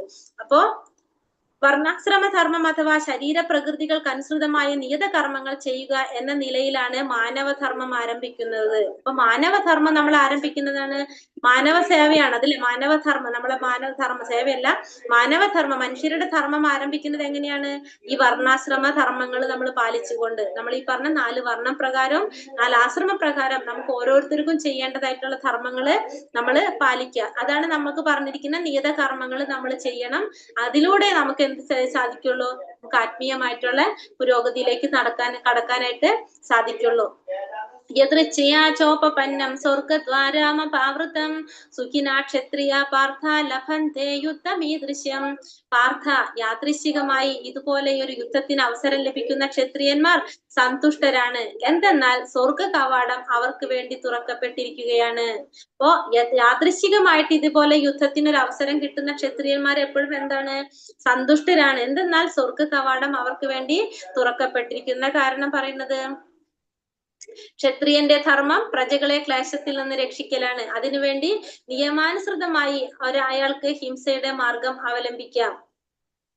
ഏതുവിധം ആലോചിച്ചാലും അർജുനൻ പോരിൽ നിന്ന് ഒഴിഞ്ഞു മാറുന്നതേ ന്യായീകരിക്കാൻ വയ്യ. ശത്രുക്കളെ ജയിച്ചാൽ അദ്ദേഹത്തിന് രാജാവായി വാഴാം, യുദ്ധത്തിൽ മരിച്ചാലോ തനിക്കായി തുറക്കപ്പെട്ട സ്വർഗ കവാടങ്ങളിലൂടെ ഉപരിലോകങ്ങളിലേക്ക് പോകാം. രണ്ടുമായാലും യുദ്ധം നന്മയ്ക്ക് തന്നെയാണ്. അതായത് ക്ഷത്രിയ ധർമ്മം അനുസരിച്ച് ക്ഷത്രിയർ യുദ്ധത്തിൽ മരണപ്പെട്ടു കഴിഞ്ഞാൽ അവർക്ക് സ്വർഗത്തിലേക്കുള്ള എൻട്രിയാണ് കിട്ടുന്നത്. അപ്പൊ അങ്ങനെ ആവുമ്പോൾ സുഖമാണ്, മരണപ്പെട്ടാലും അവർക്ക് സ്വർഗത്തിൽ പോകാൻ സാധിക്കും. അതല്ല, മരണപ്പെട്ടില്ലെങ്കിലോ അവർക്ക് രാജ്യം ഭരിക്കാനായിട്ട് സാധിക്കും, രാജാവാകാനായിട്ട് സാധിക്കും. അപ്പൊ അതുകൊണ്ട് ഏതായാലും നല്ലത് തന്നെയാണ് അർജുനനോട് പറയുന്നത്. അതുകൊണ്ട് നീ രണ്ടായാലും നിന്റെ നന്മയ്ക്ക് വേണ്ടി തന്നെയാണ് നീ യുദ്ധം ചെയ്യൂ എന്നിവിടെ അർജുനനോട് ഭഗവാൻ പറയാണ്. അഥോ ചേത്തമിമം ധർമ്മ്യം സംഗ്രാമം ന കരിഷ്യസി തഥാ സ്വധർമ്മം കീർത്തിം ച ഹിതോപാമാമവാപ്സസി. അല്ല, ധാർമ്മികമായ ഈ സമരം നീ ചെയ്യുന്നില്ലെങ്കിലോ സ്വന്തം കടമ നിറവേറ്റാതിരുന്നത് കൊണ്ട് നീ തീർച്ചയായും പാപം കയ്യേൽക്കും, യുദ്ധവീരൻ എന്ന നിന്റെ യശസ് നഷ്ടപ്പെടുകയും ചെയ്യും. അപ്പൊ ധാർമ്മികമായിട്ടുള്ള നിന്റെ യുദ്ധം നീ ചെയ്യാനായിട്ട് താല്പര്യമില്ല, നീ യുദ്ധം ചെയ്യുന്നില്ലെങ്കിൽ നിന്റെ സ്വന്തം കടമ നിറവേറ്റായിരുന്നത് കൊണ്ട് നിനക്ക് എന്താണ്? പാപം കയ്യേൽക്കേണ്ടതായിട്ട് വരും. കാരണം അർജുനൻ ക്ഷത്രിയനായത് കൊണ്ട് തന്നെ അർജുനന്റെ ധർമ്മം യുദ്ധം ചെയ്യുക എന്നുള്ളതാണ്. അപ്പൊ അർജുനന്റെ കർമ്മം ചെയ്തില്ലെങ്കിൽ എന്താ സംഭവിക്കുക? അർജുനൻ സ്വന്തം കടമ നിറവേറ്റാത്തത് കൊണ്ട് അർജുനന് പാപം കയ്യേൽക്കേണ്ടതായിട്ട് വരും. മാത്രമല്ല യുദ്ധവീരൻ എന്ന നിന്റെ യശസ് അവിടെ നഷ്ടപ്പെടുകയും ചെയ്യും. അർജുനൻ ഒരു പ്രശസ്ത യോദ്ധാവാണ്. അദ്ദേഹം അനേകം ദേവന്മാരെ, പരമശിവനെ പോലും യുദ്ധത്തിൽ തോൽപ്പിച്ച കീർത്തി നേടിയിട്ടുണ്ട്. അപ്പൊ അർജുനൻ എന്താണ്? നല്ലൊരു യോദ്ധാവാണ് അല്ലെ. അദ്ദേഹം അനേകം ദേവന്മാരെ, പരമശിവനെ പോലും യുദ്ധത്തിൽ തോൽപ്പിച്ച് കീർത്തി നേടിയിട്ടുണ്ടാര്? അർജുനൻ. ഈ യുദ്ധത്തിൽ നിന്ന് ഒഴിഞ്ഞു മാറിയാൽ ക്ഷത്രിയൻ എന്ന നിലയിൽ തനിക്കുള്ള കടമ നിറവേറ്റിയില്ലെന്ന് വരും. അപ്പൊ ഈ യുദ്ധത്തിൽ നിന്ന് മാറിക്കഴിഞ്ഞാലോ ആ ക്ഷത്രിയൻ എന്ന നിലയിൽ തന്റെ കടമയിൽ നിന്ന്, തന്റെ ഉത്തരവാദിത്തത്തിൽ നിന്ന് മാറുന്നതായിട്ട് പറയും. പിന്നെ അത് മാത്രല്ല, മറ്റുള്ളവര് ഇതുവരെ നേടിയ സൽകീർത്തി നഷ്ടപ്പെടും, തനിക്ക് നരകത്തിലേക്ക് വഴിയൊരുക്കലാകും ചെയ്യുന്നത്. പിന്നെ ഇത്ര വരെ നേടിയ സൽകീർത്തി എല്ലാവരും എന്ത് പറയും? അർജുനൻ പേടിച്ചു മാറി എന്ന് പറയും. അപ്പൊ അത് ഒഴിവാക്കുക. അപ്പൊ നിന്റെ സൽകീർത്തിയൊക്കെ പോകുക അവിടെ, പിന്നെ നരകത്തിലേക്ക് പോകേണ്ടതായിട്ടും വരും. മറ്റൊരു വിധത്തിൽ പറഞ്ഞാൽ നീ യുദ്ധം ചെയ്യുന്നത് കൊണ്ടല്ല, അതിൽ നിന്നും വിട്ടുനിൽക്കുന്നത് കൊണ്ടാണ് നരകം പോകേണ്ടി വരുന്നത്. അപ്പൊ അർജുനനോട് പറയാണ്, നീ യുദ്ധം ചെയ്താലല്ല, നീ യുദ്ധം ചെയ്യാതിരുന്നാലാണ് നിനക്ക് എന്ത് വരുന്നത്? നീ നരകത്തിലേക്ക് പോകേണ്ടി വരുന്നതെന്നൂടെ ഭഗവാൻ പറഞ്ഞു കൊടുക്കുകയാണ്, ഓർമ്മിപ്പിക്കുകയാണ് ഭഗവാൻ അത്. അകീർത്തിം ചാപി ഭൂതാനി കഥയിഷ്യന്തി തേവയാം സംഭാവദസ്യ ചാകീർത്തിർ മരണാദത്തിരിച്യതേ. ജനങ്ങളെല്ലാം നിന്നെ പഴിക്കും, ഒരു മാന്യ വ്യക്തിക്ക് മരണത്തെക്കാൾ ദുസ്സഹമാണ് അപമാനം. അപ്പൊ പറയാണ്, ജനങ്ങൾ നിന്നെ പഴിക്കുകയും ചെയ്യും. അപ്പൊ സാധാരണ ഒരു മാന്യനായ വ്യക്തിക്ക് മരണത്തെക്കാൾ ദുസ്സഹമായിട്ടുള്ളതാണ് എന്ത്? അപമാനം. പോരിന് മുമ്പ് തന്നെ ഈ രണാങ്കണം വിട്ടുപോയാൽ അർജുനനെ ഭീരുവെന്ന് വിളിക്കും. എല്ലാവരും അർജുനനെ ഭീരുവായിട്ട് കാണും. മാന്യനായ ഒരു വ്യക്തിക്ക് മരണത്തെക്കാൾ കഷ്ടമാണെന്ത്? ദുഷ്കീർത്തി കേൾക്കാന്ന് പറഞ്ഞാൽ ഭയങ്കര അപമാനമാണല്ലേ. അപ്പൊ അത് മരണത്തിന് തുല്യമാണെന്ന് ഭഗവാൻ ഓർമ്മിപ്പിക്കുകയാണ് ഇവിടെ അർജുനന്. ഭയദ്രണാതു പരതം മംസ്യന്തേ തോമഹാരഥഃ യേഷാം ച ത്വം ബഹുമതോ ഭൂത്വാ യാസ്യസി ലാഘവം, ഭയം കൊണ്ട് മാത്രമാണ് നീ യുദ്ധരംഗത്തിൽ നിന്ന് പോയതെന്ന് നിന്റെ പ്രശസ്തിയെ മാനിച്ചിരുന്ന മഹാരഥന്മാർ വിചാരിക്കും. അങ്ങനെ അവർ നിന്നെ നിസാരനായി കരുതും. അപ്പൊ നീ ഭയന്നിട്ടാണ് യുദ്ധത്തിൽ നിന്ന് പിന്മാറിയതെന്ന് നിന്റെ പ്രശസ്തിയെ, ഇതുവരെ നിന്റെ സൽകീർത്തി പ്രശസ്തിയൊക്കെ മാനിച്ചിരുന്നവരെല്ലാം വിചാരിക്കും. അപ്പൊ അങ്ങനെ എന്താണ്, അങ്ങനെ അവരെല്ലാവരും നിന്നെ നിസാരനായിട്ട് കരുതാൻ തുടങ്ങും. അവാച്യവാതാംശ ബഹൂൻ വതിഷ്യന്തി തവാഹിതഃ നിന്ദന്തസ്തവ സാമർഥ്യം തതോ ദുഃഖതരം നികീം. ശത്രുക്കൾ നിന്നെ പറ്റി പഴി പലതും പറയും, നിന്റെ കഴിവില്ലായ്മയെ പുച്ഛിക്കും. ഇതിലും ദുഃഖകരമായി നിനക്ക് എന്തുണ്ടാകാനാണ്? പിന്നെയും പറഞ്ഞു കൊടുക്കണം എന്താണ്, നിന്നെ പറ്റിയിട്ട് ശത്രുക്കൾ പല രീതിയിലും പറയും, നിന്റെ കഴിവില്ലായ്മയെ അവർ പുച്ഛിക്കും. ഇതിലും ദുഃഖകരമായിട്ട് നിനക്ക് എന്താണ് ഉണ്ടാവുന്നത്? കാരണം നമുക്ക് മാനം വളരെ പ്രധാനമാണല്ലോ. അപ്പൊ അർജുനനോട് പറയാണ്, നിന്നെ എല്ലാവരും അങ്ങനെ പറയുണ്ടാവുള്ളൂ, നിന്റെ സൽകീർത്തി അത് ബാധിക്കും, നിന്നെ കുറിച്ച് എല്ലാവരും തെറ്റായ രീതിയിൽ പറയും, നിന്റെ കഴിവില്ലായ്മയാണെന്ന് പറഞ്ഞ് എല്ലാവരും നിന്നെ പുച്ഛിക്കും. ഇതിനേക്കാളും ദുഃഖകരമായിട്ട് പിന്നെ എന്താണ് വേറെ ഉള്ളതെന്ന് അർജുനനോട് ഭഗവാൻ ചോദിക്കാണ്. ഹതോ വാ പ്രാസ്യസി സ്വർഗം ചിത്തോ വാ ഭോക്ഷ്യസേ മഹീം തസ്മാദുത്തിഷ്ഠ കൗന്ദേയ യുദ്ധായ കൃതനിശ്ചയഃ. കുന്തിപുത്ര, ഒന്നുകിൽ നീ യുദ്ധത്തിൽ കൊല്ലപ്പെട്ട് സ്വർഗം പോകും, അല്ലെങ്കിൽ നീ വിജയം നേടി രാജ്യം ഭരിക്കും. എന്തായാലും ഉറച്ച തീരുമാനത്തോടെ എഴുന്നേറ്റ് യുദ്ധം ചെയ്യൂ. അപ്പൊ അർജുനനോട് പറയാണ്, ഒന്നുകിൽ നീ എന്ത് ചെയ്യും, നീ യുദ്ധത്തിൽ കൊല്ലപ്പെട്ടിട്ട് നിനക്ക് സ്വർഗത്തിൽ പോകാൻ സാധിക്കും, അല്ലെങ്കിൽ നിനക്ക് വിജയം നേടിയിട്ട് രാജ്യം ഭരിക്കാൻ സാധിക്കും. അപ്പൊ എന്തായാലും കുഴപ്പമില്ല, നീ എഴുന്നേറ്റ് ഉറച്ച തീരുമാനത്തോടെ എഴുന്നേറ്റ് യുദ്ധം ചെയ്യൂ എന്ന് പറഞ്ഞു കൊടുക്കാണ്. സുഖ ദുഃഖേ സമേ കൃത്വ ലാഭാലാഭൗ ജയാജയൗ തതോ യുദ്ധായ യുജ്യസ്യ നൈവം പാപാമവാപ്സ്യസി. യുദ്ധത്തിന് വേണ്ടി മാത്രം നീ യുദ്ധം ചെയ്യുക. ഫലം സന്തുഷ്ടിയോ സന്താപമോ നഷ്ടമോ ലാഭമോ ജയമോ തോൽവിയോ എന്നതിനെ കുറിച്ച് ഓർക്കരുത്, എന്നാൽ നിനക്കൊരിക്കലും പാപമേൽക്കില്ല. അപ്പൊ നീ യുദ്ധം ചെയ്യണം. എങ്ങനെയായിരിക്കണം യുദ്ധം ചെയ്യേണ്ടത്? യുദ്ധത്തിന് വേണ്ടി മാത്രമായിരിക്കണം യുദ്ധം ചെയ്യണം. അതിന്റെ ഫലത്തെ കുറിച്ച് നീ ആഗ്രഹിക്കാൻ പാടില്ല. അതിന്റെ ഫലം സന്തുഷ്ടിയാണോ സന്താപമാണോ നഷ്ടമാണോ ലാഭമാണോ ജയമാണോ തോൽവിയാണോ എന്നതിനെ കുറിച്ച് ഒന്നും ഓർക്കാൻ പാടില്ല. എന്റെ ഉത്തരവാദിത്തമാണ്, എന്റെ കടമയാണെന്ന് മാത്രം ചിന്തിച്ച് നീ യുദ്ധം ചെയ്യുക. അപ്പൊ അങ്ങനെയാണെങ്കിൽ നിനക്ക് എന്ത് വരില്ല, നിനക്ക് ആ യുദ്ധത്തിന്റെ നീ ചെയ്ത കർമ്മത്തിന്റെ ഫലം ഏൽക്കേണ്ടതായിട്ട് പാപം ഏൽക്കേണ്ടതായിട്ട് വരുന്നില്ല എന്ന് അർജുനനോട് ഭഗവാൻ പറഞ്ഞു കൊടുക്കാണ്. തീരുമില്ലല്ലോ, എന്തായാലും ഇതും കൂടി ഒന്നാക്കിയിട്ട് പറഞ്ഞിട്ട് നിർത്താം. കൃഷ്ണാവബോധത്തോടെ ചെയ്യുന്ന കർമ്മങ്ങളിൽ സന്തോഷ സന്താപങ്ങളെയോ ലാഭനഷ്ടങ്ങളെയോ ജയാപരാജയങ്ങളെ കുറിച്ചുള്ള പ്രശ്നം ഉദിക്കുന്നില്ല. എന്തു ചെയ്യുന്നതും കൃഷ്ണന് വേണ്ടിയാവണം എന്നതാണ് ദിവ്യമായ അവബോധം. അപ്പൊ നമ്മൾ ചെയ്യുന്ന ഓരോന്നും എന്തായിരിക്കണം, ഭഗവാന് വേണ്ടിയായിരിക്കണം ചെയ്യേണ്ടത്. അതിലെ ജയപരാജയങ്ങളെ കുറിച്ചോ ലാഭനഷ്ടങ്ങളെ കുറിച്ചോ സന്തോഷ സന്താപങ്ങളെ കുറിച്ചോ ഒന്നും ഒരു ചിന്തയേ ഇല്ല, അതിനെ കുറിച്ചുള്ള ഒരു പ്രശ്നേ ഉദിക്കുന്നില്ല. എപ്പോഴും നമ്മൾ എന്താണ്, ഭഗവാന് വേണ്ടിയായിരിക്കണം എല്ലാം ചെയ്യേണ്ടത്. കൃഷ്ണാവബോധമാർന്ന പ്രവർത്തനങ്ങളിൽ പൂർണ്ണമായും മുഴുകിയ ഒരാൾക്ക് ലൗകിക പ്രവർത്തനങ്ങളാൽ ഉണ്ടാകുന്നത് പോലെ മറ്റാരോടും കടപ്പാടില്ല, അയാൾക്ക് ആരോടും ബാധ്യതയില്ല. അപ്പൊ നമ്മൾ കൃഷ്ണാവബോധത്തിൽ മുഴുകിയിരിക്കുന്ന ഒരു വ്യക്തിയാണെങ്കിൽ ആ വ്യക്തി ചെയ്യുന്ന എല്ലാ പ്രവൃത്തികളും ഏതൊരു തരത്തിലുള്ള പ്രവൃത്തി ചെയ്താലും അയാൾക്ക് എന്താണ്, കൃഷ്ണാവബോധത്തിൽ നിൽക്കുന്ന ഒരു വ്യക്തിയാണെങ്കിൽ അയാൾക്ക് വേറൊരാളോടും കടപ്പാടില്ല, ആരോടും ബാധ്യതയില്ല, ആരോടും എന്താണ് ഫുള്ള് ഭഗവാന് സറണ്ടർ ആയിട്ടുള്ള ഒരു വ്യക്തിയാണ്. ഭഗവാനില് സ്വയം സമർപ്പിച്ച ഒരു വ്യക്തിയാണെങ്കിൽ ലൗകികമായിട്ടുള്ള പ്രവർത്തനങ്ങൾ അല്ലെങ്കിൽ മറ്റുള്ളവർ ഒരാളോടും കടപ്പാടോ ബാധ്യതയോ ഒന്നും വരുന്നില്ല. ആകെ ആരോടും മാത്രമാണ് കടപ്പാട് വരുന്നത്, ഭഗവാനോട് മാത്രം. ഭഗവത് സേവനം മാത്രമാണ് ആ വ്യക്തിയുടെ ലക്ഷ്യം വരുന്നത്. ഇനി നാളെ എടുക്കല്ലേ നമുക്ക്. ഹരേ കൃഷ്ണ. 7:06. ഹരേ കൃഷ്ണ കൃഷ്ണ കൃഷ്ണ ഹരേ ഹരേ ഹരേ രാമ രാമ രാമ ഹരേ ഹരേ. പഞ്ചകൽപതരൂപേശ കൃപാ സിന്ധോഭ്യാവച പതിതാനാം പാവനേഭ്യോ വൈഷ്ണവേഭ്യോ നമോ നമഃ. അനന്ത കോടി വൈഷ്ണവൃന്ദി की जय, श्री प्रभुपाद की जय, गुरुदेव की जय, നിതായ് ഗൗരപ്രമാനന്ദ ഹരി ഹരി ബോൽ. ഹരേ കൃഷ്ണ. എല്ലാവർക്കും നന്ദി. ക്വസ്റ്റ്യൻസ് നോക്കിയിട്ട് പറയാം. ഭഗവത്ഗീതയിൽ ചർച്ച ചെയ്യപ്പെടുന്ന 5 വിഷയങ്ങൾ ഞാൻ പറഞ്ഞില്ലല്ലോ, ഇന്നലെ പറഞ്ഞിട്ടുണ്ടായിരുന്നു തോന്നുന്നു അല്ലെ? ഏതൊക്കെയാണ് 5 വിഷയങ്ങള്?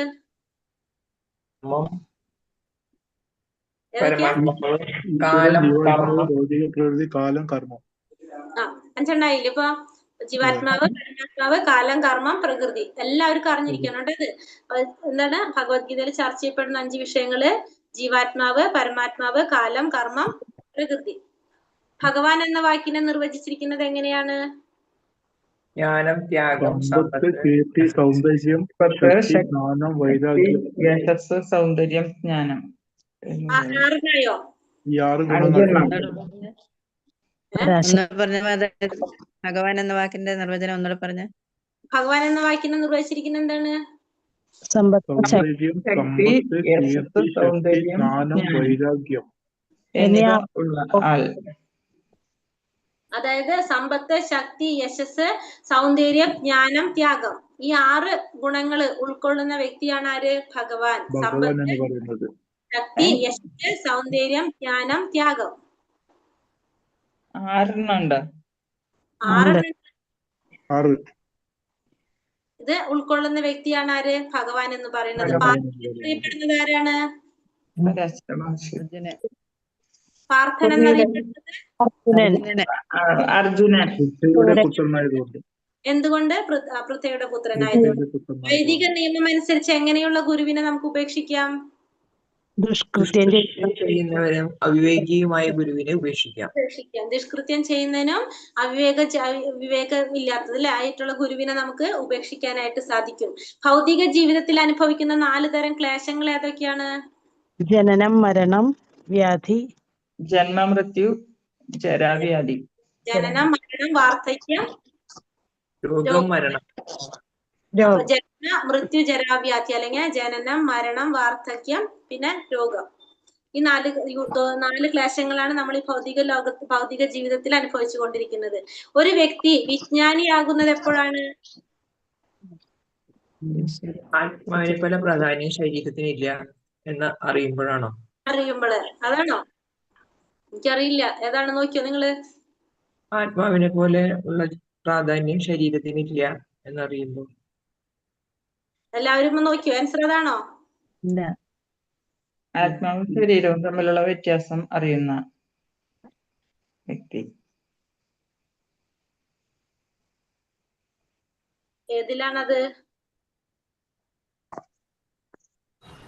ആത്മാവിനെ കുറിച്ച് ബോധമുണ്ട്. നിങ്ങൾ ക്ലാസ് ക്വസ്റ്റ്യൻ കണ്ടിട്ടുണ്ടായിരുന്നില്ല? ഇത് ഇന്നലെ എടുത്തതാണ്. ഇത് ഇന്നൊക്കെ വന്നിട്ടുള്ളത്? ഇന്നലെ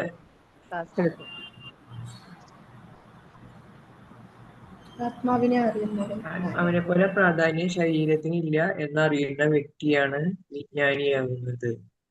അതാണെന്നാണ് എന്റെ ഓർമ്മ. എന്നാലും നോക്കട്ടെ, ഞാൻ ഒന്ന് കൺഫേം പറയാം. ആത്മസാക്ഷാത്കാര പ്രവൃത്തി കൈവരിക്കാനുള്ള നിശ്ചയദാർഢ്യത്തിനും സുഖദുഃഖത്തിനും ഒരേപോലെ നിൽക്കാൻ കഴിവുള്ളവനുമായ വ്യക്തി. ഏതിലാ? 97-ാം പേജിലുണ്ടല്ലോ. ഒരു മിനിറ്റ്.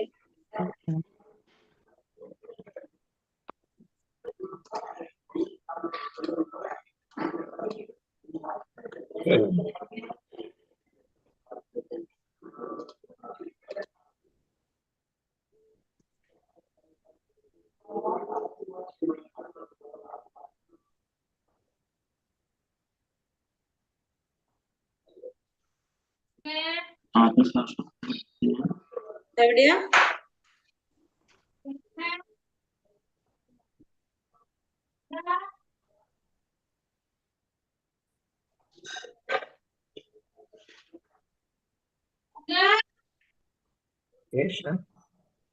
ഹരേ കൃഷ്ണ മാതാജി.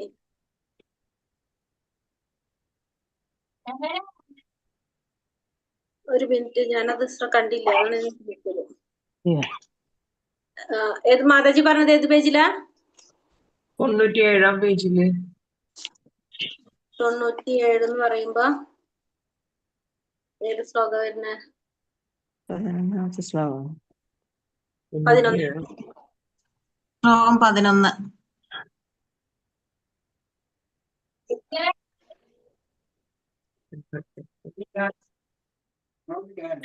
അതായത് അവിടെ എന്താ പറയണത്? ഇന്നല്ലെങ്കിൽ നാളെ മണ്ണിടിയാൻ വിധിക്കപ്പെട്ടിട്ടുള്ളതാണ് ശരീരം.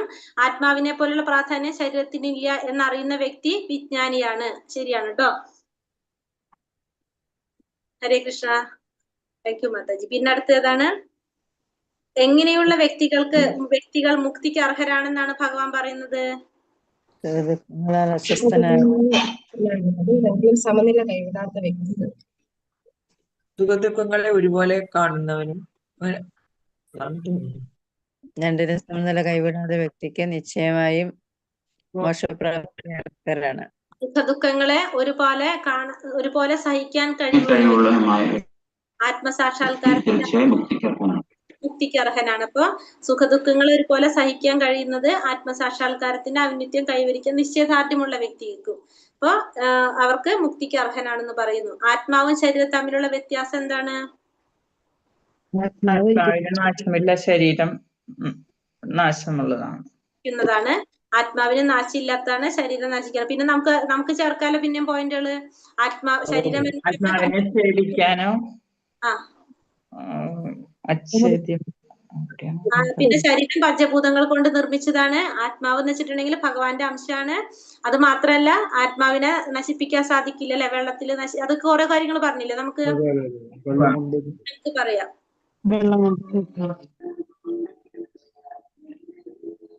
ആത്മാവിന്റെ വലിപ്പം എത്രയാണ്? മുടിയിഴത്തുമ്പിന്റെ 10,000-1,000,000 10,000-1,000,000 മാത്രം. 10,000-1,000,000 കേട്ടോ. മുടിയുടെ തുമ്പിന്റെ 10,000-1,000,000 ആത്മാവിന്റെ വലിപ്പം. പിന്നെ ആത്മാവിന്റെ സവിശേഷതകള് ശരീരം പുതിയ ശരീരത്തിലേക്ക് പ്രവേശിക്കുന്നു. കുറെ കാര്യങ്ങൾ നമുക്ക് അത് എഴുതാൻ പറ്റും ഇല്ലേ? ആത്മാവിന്റെ സവിശേഷതകള് അത് പറയാട്ടോ. അർജുനൻ യുദ്ധം ചെയ്യുന്നത് കൊണ്ടല്ല, മറിച്ച് ചെയ്യാതിരുന്നാലാണ് നരകം പോകേണ്ടി വരുന്നത് എന്ന് പറയാൻ കാരണം എന്താണ്? എന്നുള്ളത് ക്ഷത്രിയന്റെ കർമ്മമാണ്. കർമ്മം ചെയ്യാതിരുന്നാൽ അപ്പൊ അർജുനൻ യുദ്ധം ചെയ്യുന്നത് കൊണ്ടല്ല, യുദ്ധം ചെയ്യാതിരുന്നാലാണ് അർജുനന്. കാരണം യുദ്ധം ചെയ്യുക എന്നുള്ളത് ആരുടെ ധർമ്മമാണ്? ക്ഷത്രിയരുടെ ധർമ്മമാണ്. അപ്പൊ അർജുനൻ യുദ്ധം ചെയ്യാതിരുന്നു കഴിഞ്ഞാല് അർജുനൻ എവിടേക്ക് പോകും? കാരണം തന്റെ ധർമ്മം പാലിക്കാത്തതായി മാറില്ല അർജുനൻ. അതുകൊണ്ട് യുദ്ധം ചെയ്യാതിരുന്നാലാണ് അർജുനന് പാപമേൽക്കേണ്ടതായിട്ട് വരുന്നത്. ഇനിയും കുറച്ച് ക്വസ്റ്റ്യൻസ് ഉണ്ട്. ഞാൻ വേറെ ഇപ്പൊ പോസ്റ്റ് ചെയ്തിട്ടുണ്ട് കേട്ടോ. ഇപ്പൊ ഞാൻ പോസ്റ്റ് ചെയ്തത് ഇത് ഇന്ന് ഞാൻ ചെയ്തതായിരുന്നു. അത് കുറെ ക്വസ്റ്റ്യൻസ് കവർ ചെയ്യാന്ന് വെച്ചിട്ട്. 12ാമത്തെ ക്വസ്റ്റ്യൻ, ക്ഷത്രിയൻ എന്ന വാക്കിന്റെ അർത്ഥം? മുറിവേൽപ്പിക്കുന്നവൻ. ക്ഷത്രിയൻ എന്ന് പറഞ്ഞാൽ ക്ഷത്രിയ എന്ന് വെച്ചാൽ മുറിവേൽക്കാൻ, പ്രായത എന്ന് വെച്ചാൽ രക്ഷിക്കുന്നവൻ അല്ലെ ക്ഷത്രിയൻ എന്ന് പറഞ്ഞാൽ. അപ്പൊ മുറിവേൽപ്പിക്കുന്നവൻ. ക്ഷത്രിയൻ എന്ന് പറഞ്ഞപ്പോ എന്താണ്? രക്ഷിക്കുന്നവനാണ്. ക്ഷത്ത് എന്ന് പറഞ്ഞു കഴിഞ്ഞാല് ഉപദ്രവത്തിൽ നിന്ന് രക്ഷിക്കുന്നവനല്ലേ പറയുന്നത് ക്ഷത്രിയൻ. കണ്ടില്ലേ അതിന്റെ കറക്റ്റ് ആയിട്ട് മീനിങ് ഉണ്ടല്ലോ അവിടെ. ഉപദ്രവത്തിൽ നിന്ന് രക്ഷിക്കുന്നവൻ. രക്ഷിക്കുന്നവനാണ് ക്ഷത്രിയൻ. 2 തരം സ്വധർമ്മങ്ങൾ ഏതൊക്കെയാണ്?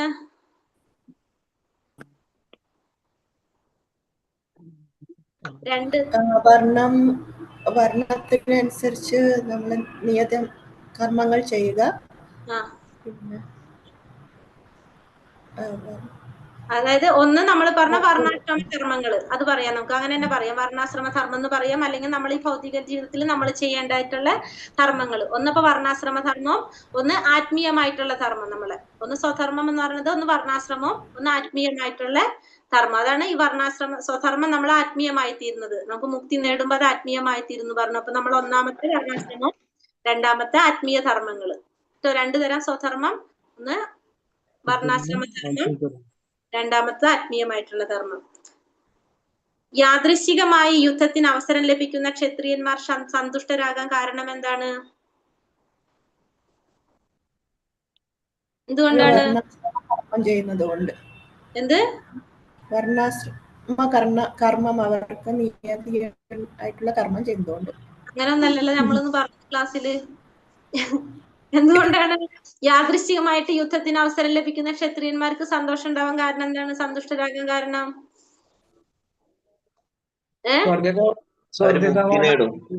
അതെ, സ്വർഗത്തിൽ പോവാൻ സാധിക്കും അവർക്ക്. അതായത് അവർക്ക് സ്വർഗരാജ്യം അവർക്ക് വേണ്ടി തുറന്നിരിക്കുന്നു എന്നല്ല പറഞ്ഞത്. യാദൃശ്ചികമായിട്ട് യുദ്ധത്തിന് അവസരം ലഭിച്ചു കഴിഞ്ഞാൽ, യുദ്ധത്തിൽ മരണപ്പെട്ടു കഴിഞ്ഞാൽ അവർക്ക് സ്വർഗരാജ്യം കിട്ടും അല്ലെ? കേട്ടില്ലേ ക്ലാസ് ആരും? കുറച്ചെത്തിപ്പോ പോയാ? ഏറ്റവും ഇന്ന് നോട്ട്സ് എഴുതിയില്ല അതുകൊണ്ട്. ഞാനതിന് ഇന്ന് രാവിലെ ചെയ്തതായി ക്വസ്റ്റ്യൻസ് വീണ്ടും ഉണ്ടാക്കിയതായിരുന്നതാണ്. അപ്പൊ എന്തുകൊണ്ടാണ് അർജുനൻ യുദ്ധം ചെയ്യുന്നത് കൊണ്ടല്ല, അത് നമ്മൾ നേരത്തെ പറഞ്ഞിരുന്നു ആ ക്വസ്റ്റ്യൻ, നരകം പോകേണ്ടി വരുന്നതെന്ന് പറഞ്ഞിരുന്നു അല്ലെ. അർജുനനോട് തന്റെ കർമ്മത്തിൽ പാപമേൽക്കാതിരിക്കാൻ എങ്ങനെ യുദ്ധം ചെയ്യണം എന്നാണ് ഭഗവാൻ പറഞ്ഞത്? ഫലം ആഗ്രഹിക്കാതെ. അത് അങ്ങനെ മാത്രല്ല പറഞ്ഞത്, ഫലം ആഗ്രഹിക്കാതെ. ഇപ്പൊ നമ്മ പഠിച്ചവരോട് നമുക്ക് മനസ്സിലായി. ഒറ്റ വാക്കിൽ പറഞ്ഞതേ ഉള്ളൂ. ഒറ്റ വാക്കിൽ പറഞ്ഞതേ ഉള്ളൂ, ഫലം ആഗ്രഹിക്കാതെ. ഫലം ആഗ്രഹിക്കാതെ ഭഗവാനിൽ അർപ്പിച്ച്. അതെ, എങ്ങനെ ചെയ്യണം പറഞ്ഞ കർമ്മങ്ങളും ഭഗവാനിൽ അർപ്പിച്ചു. അതൊക്കെ ഇപ്പൊ മനസ്സിലായ കാര്യമാണ്. അതുകൊണ്ട് നിങ്ങൾ കറക്റ്റ് ആയിട്ട് അതിൽ പറയണ്ടല്ലോ എങ്ങനെയാണ് ചെയ്യേണ്ടതെന്ന്. എങ്ങനെ ചെയ്യാനാ പറഞ്ഞത്? പാപമേൽക്കാതെ യുദ്ധം ചെയ്യാനായിട്ട് നിന്റെ ഓർമ്മയുണ്ടോ? ഭഗവാനെ അർപ്പിച്ചിട്ടല്ലേ 38-ാമത്തെ പറയണ്ടല്ലോ, യുദ്ധത്തിന് വേണ്ടി മാത്രം നീ യുദ്ധം ചെയ്യണം. ഫലം സന്തുഷ്ടിയോ സന്താപമോ നഷ്ടമോ ലാഭമോ ജയമോ തോൽവിയോ ഒന്നിനെ കുറിച്ച് ആവശ്യമില്ല. നിന്റെ കടമ മാത്രമാണെന്ന് വിചാരിച്ചുകൊണ്ട് നീ യുദ്ധം ചെയ്യാനാണ് ഭഗവാൻ പറയുന്നത്. അങ്ങനെയാണെങ്കിൽ നിനക്ക് എന്ത് വരില്ല? പാപമേൽക്കേണ്ടതായിട്ട് വരില്ല. അങ്ങനെയാ പറഞ്ഞത് കേട്ടോ. അടുത്തത് നമുക്ക് എടുത്തിട്ടില്ല അല്ലെ. സ്വല്പം അഭ്യസ ധർമ്മസി നമ്മൾ എടുത്തിട്ടില്ല.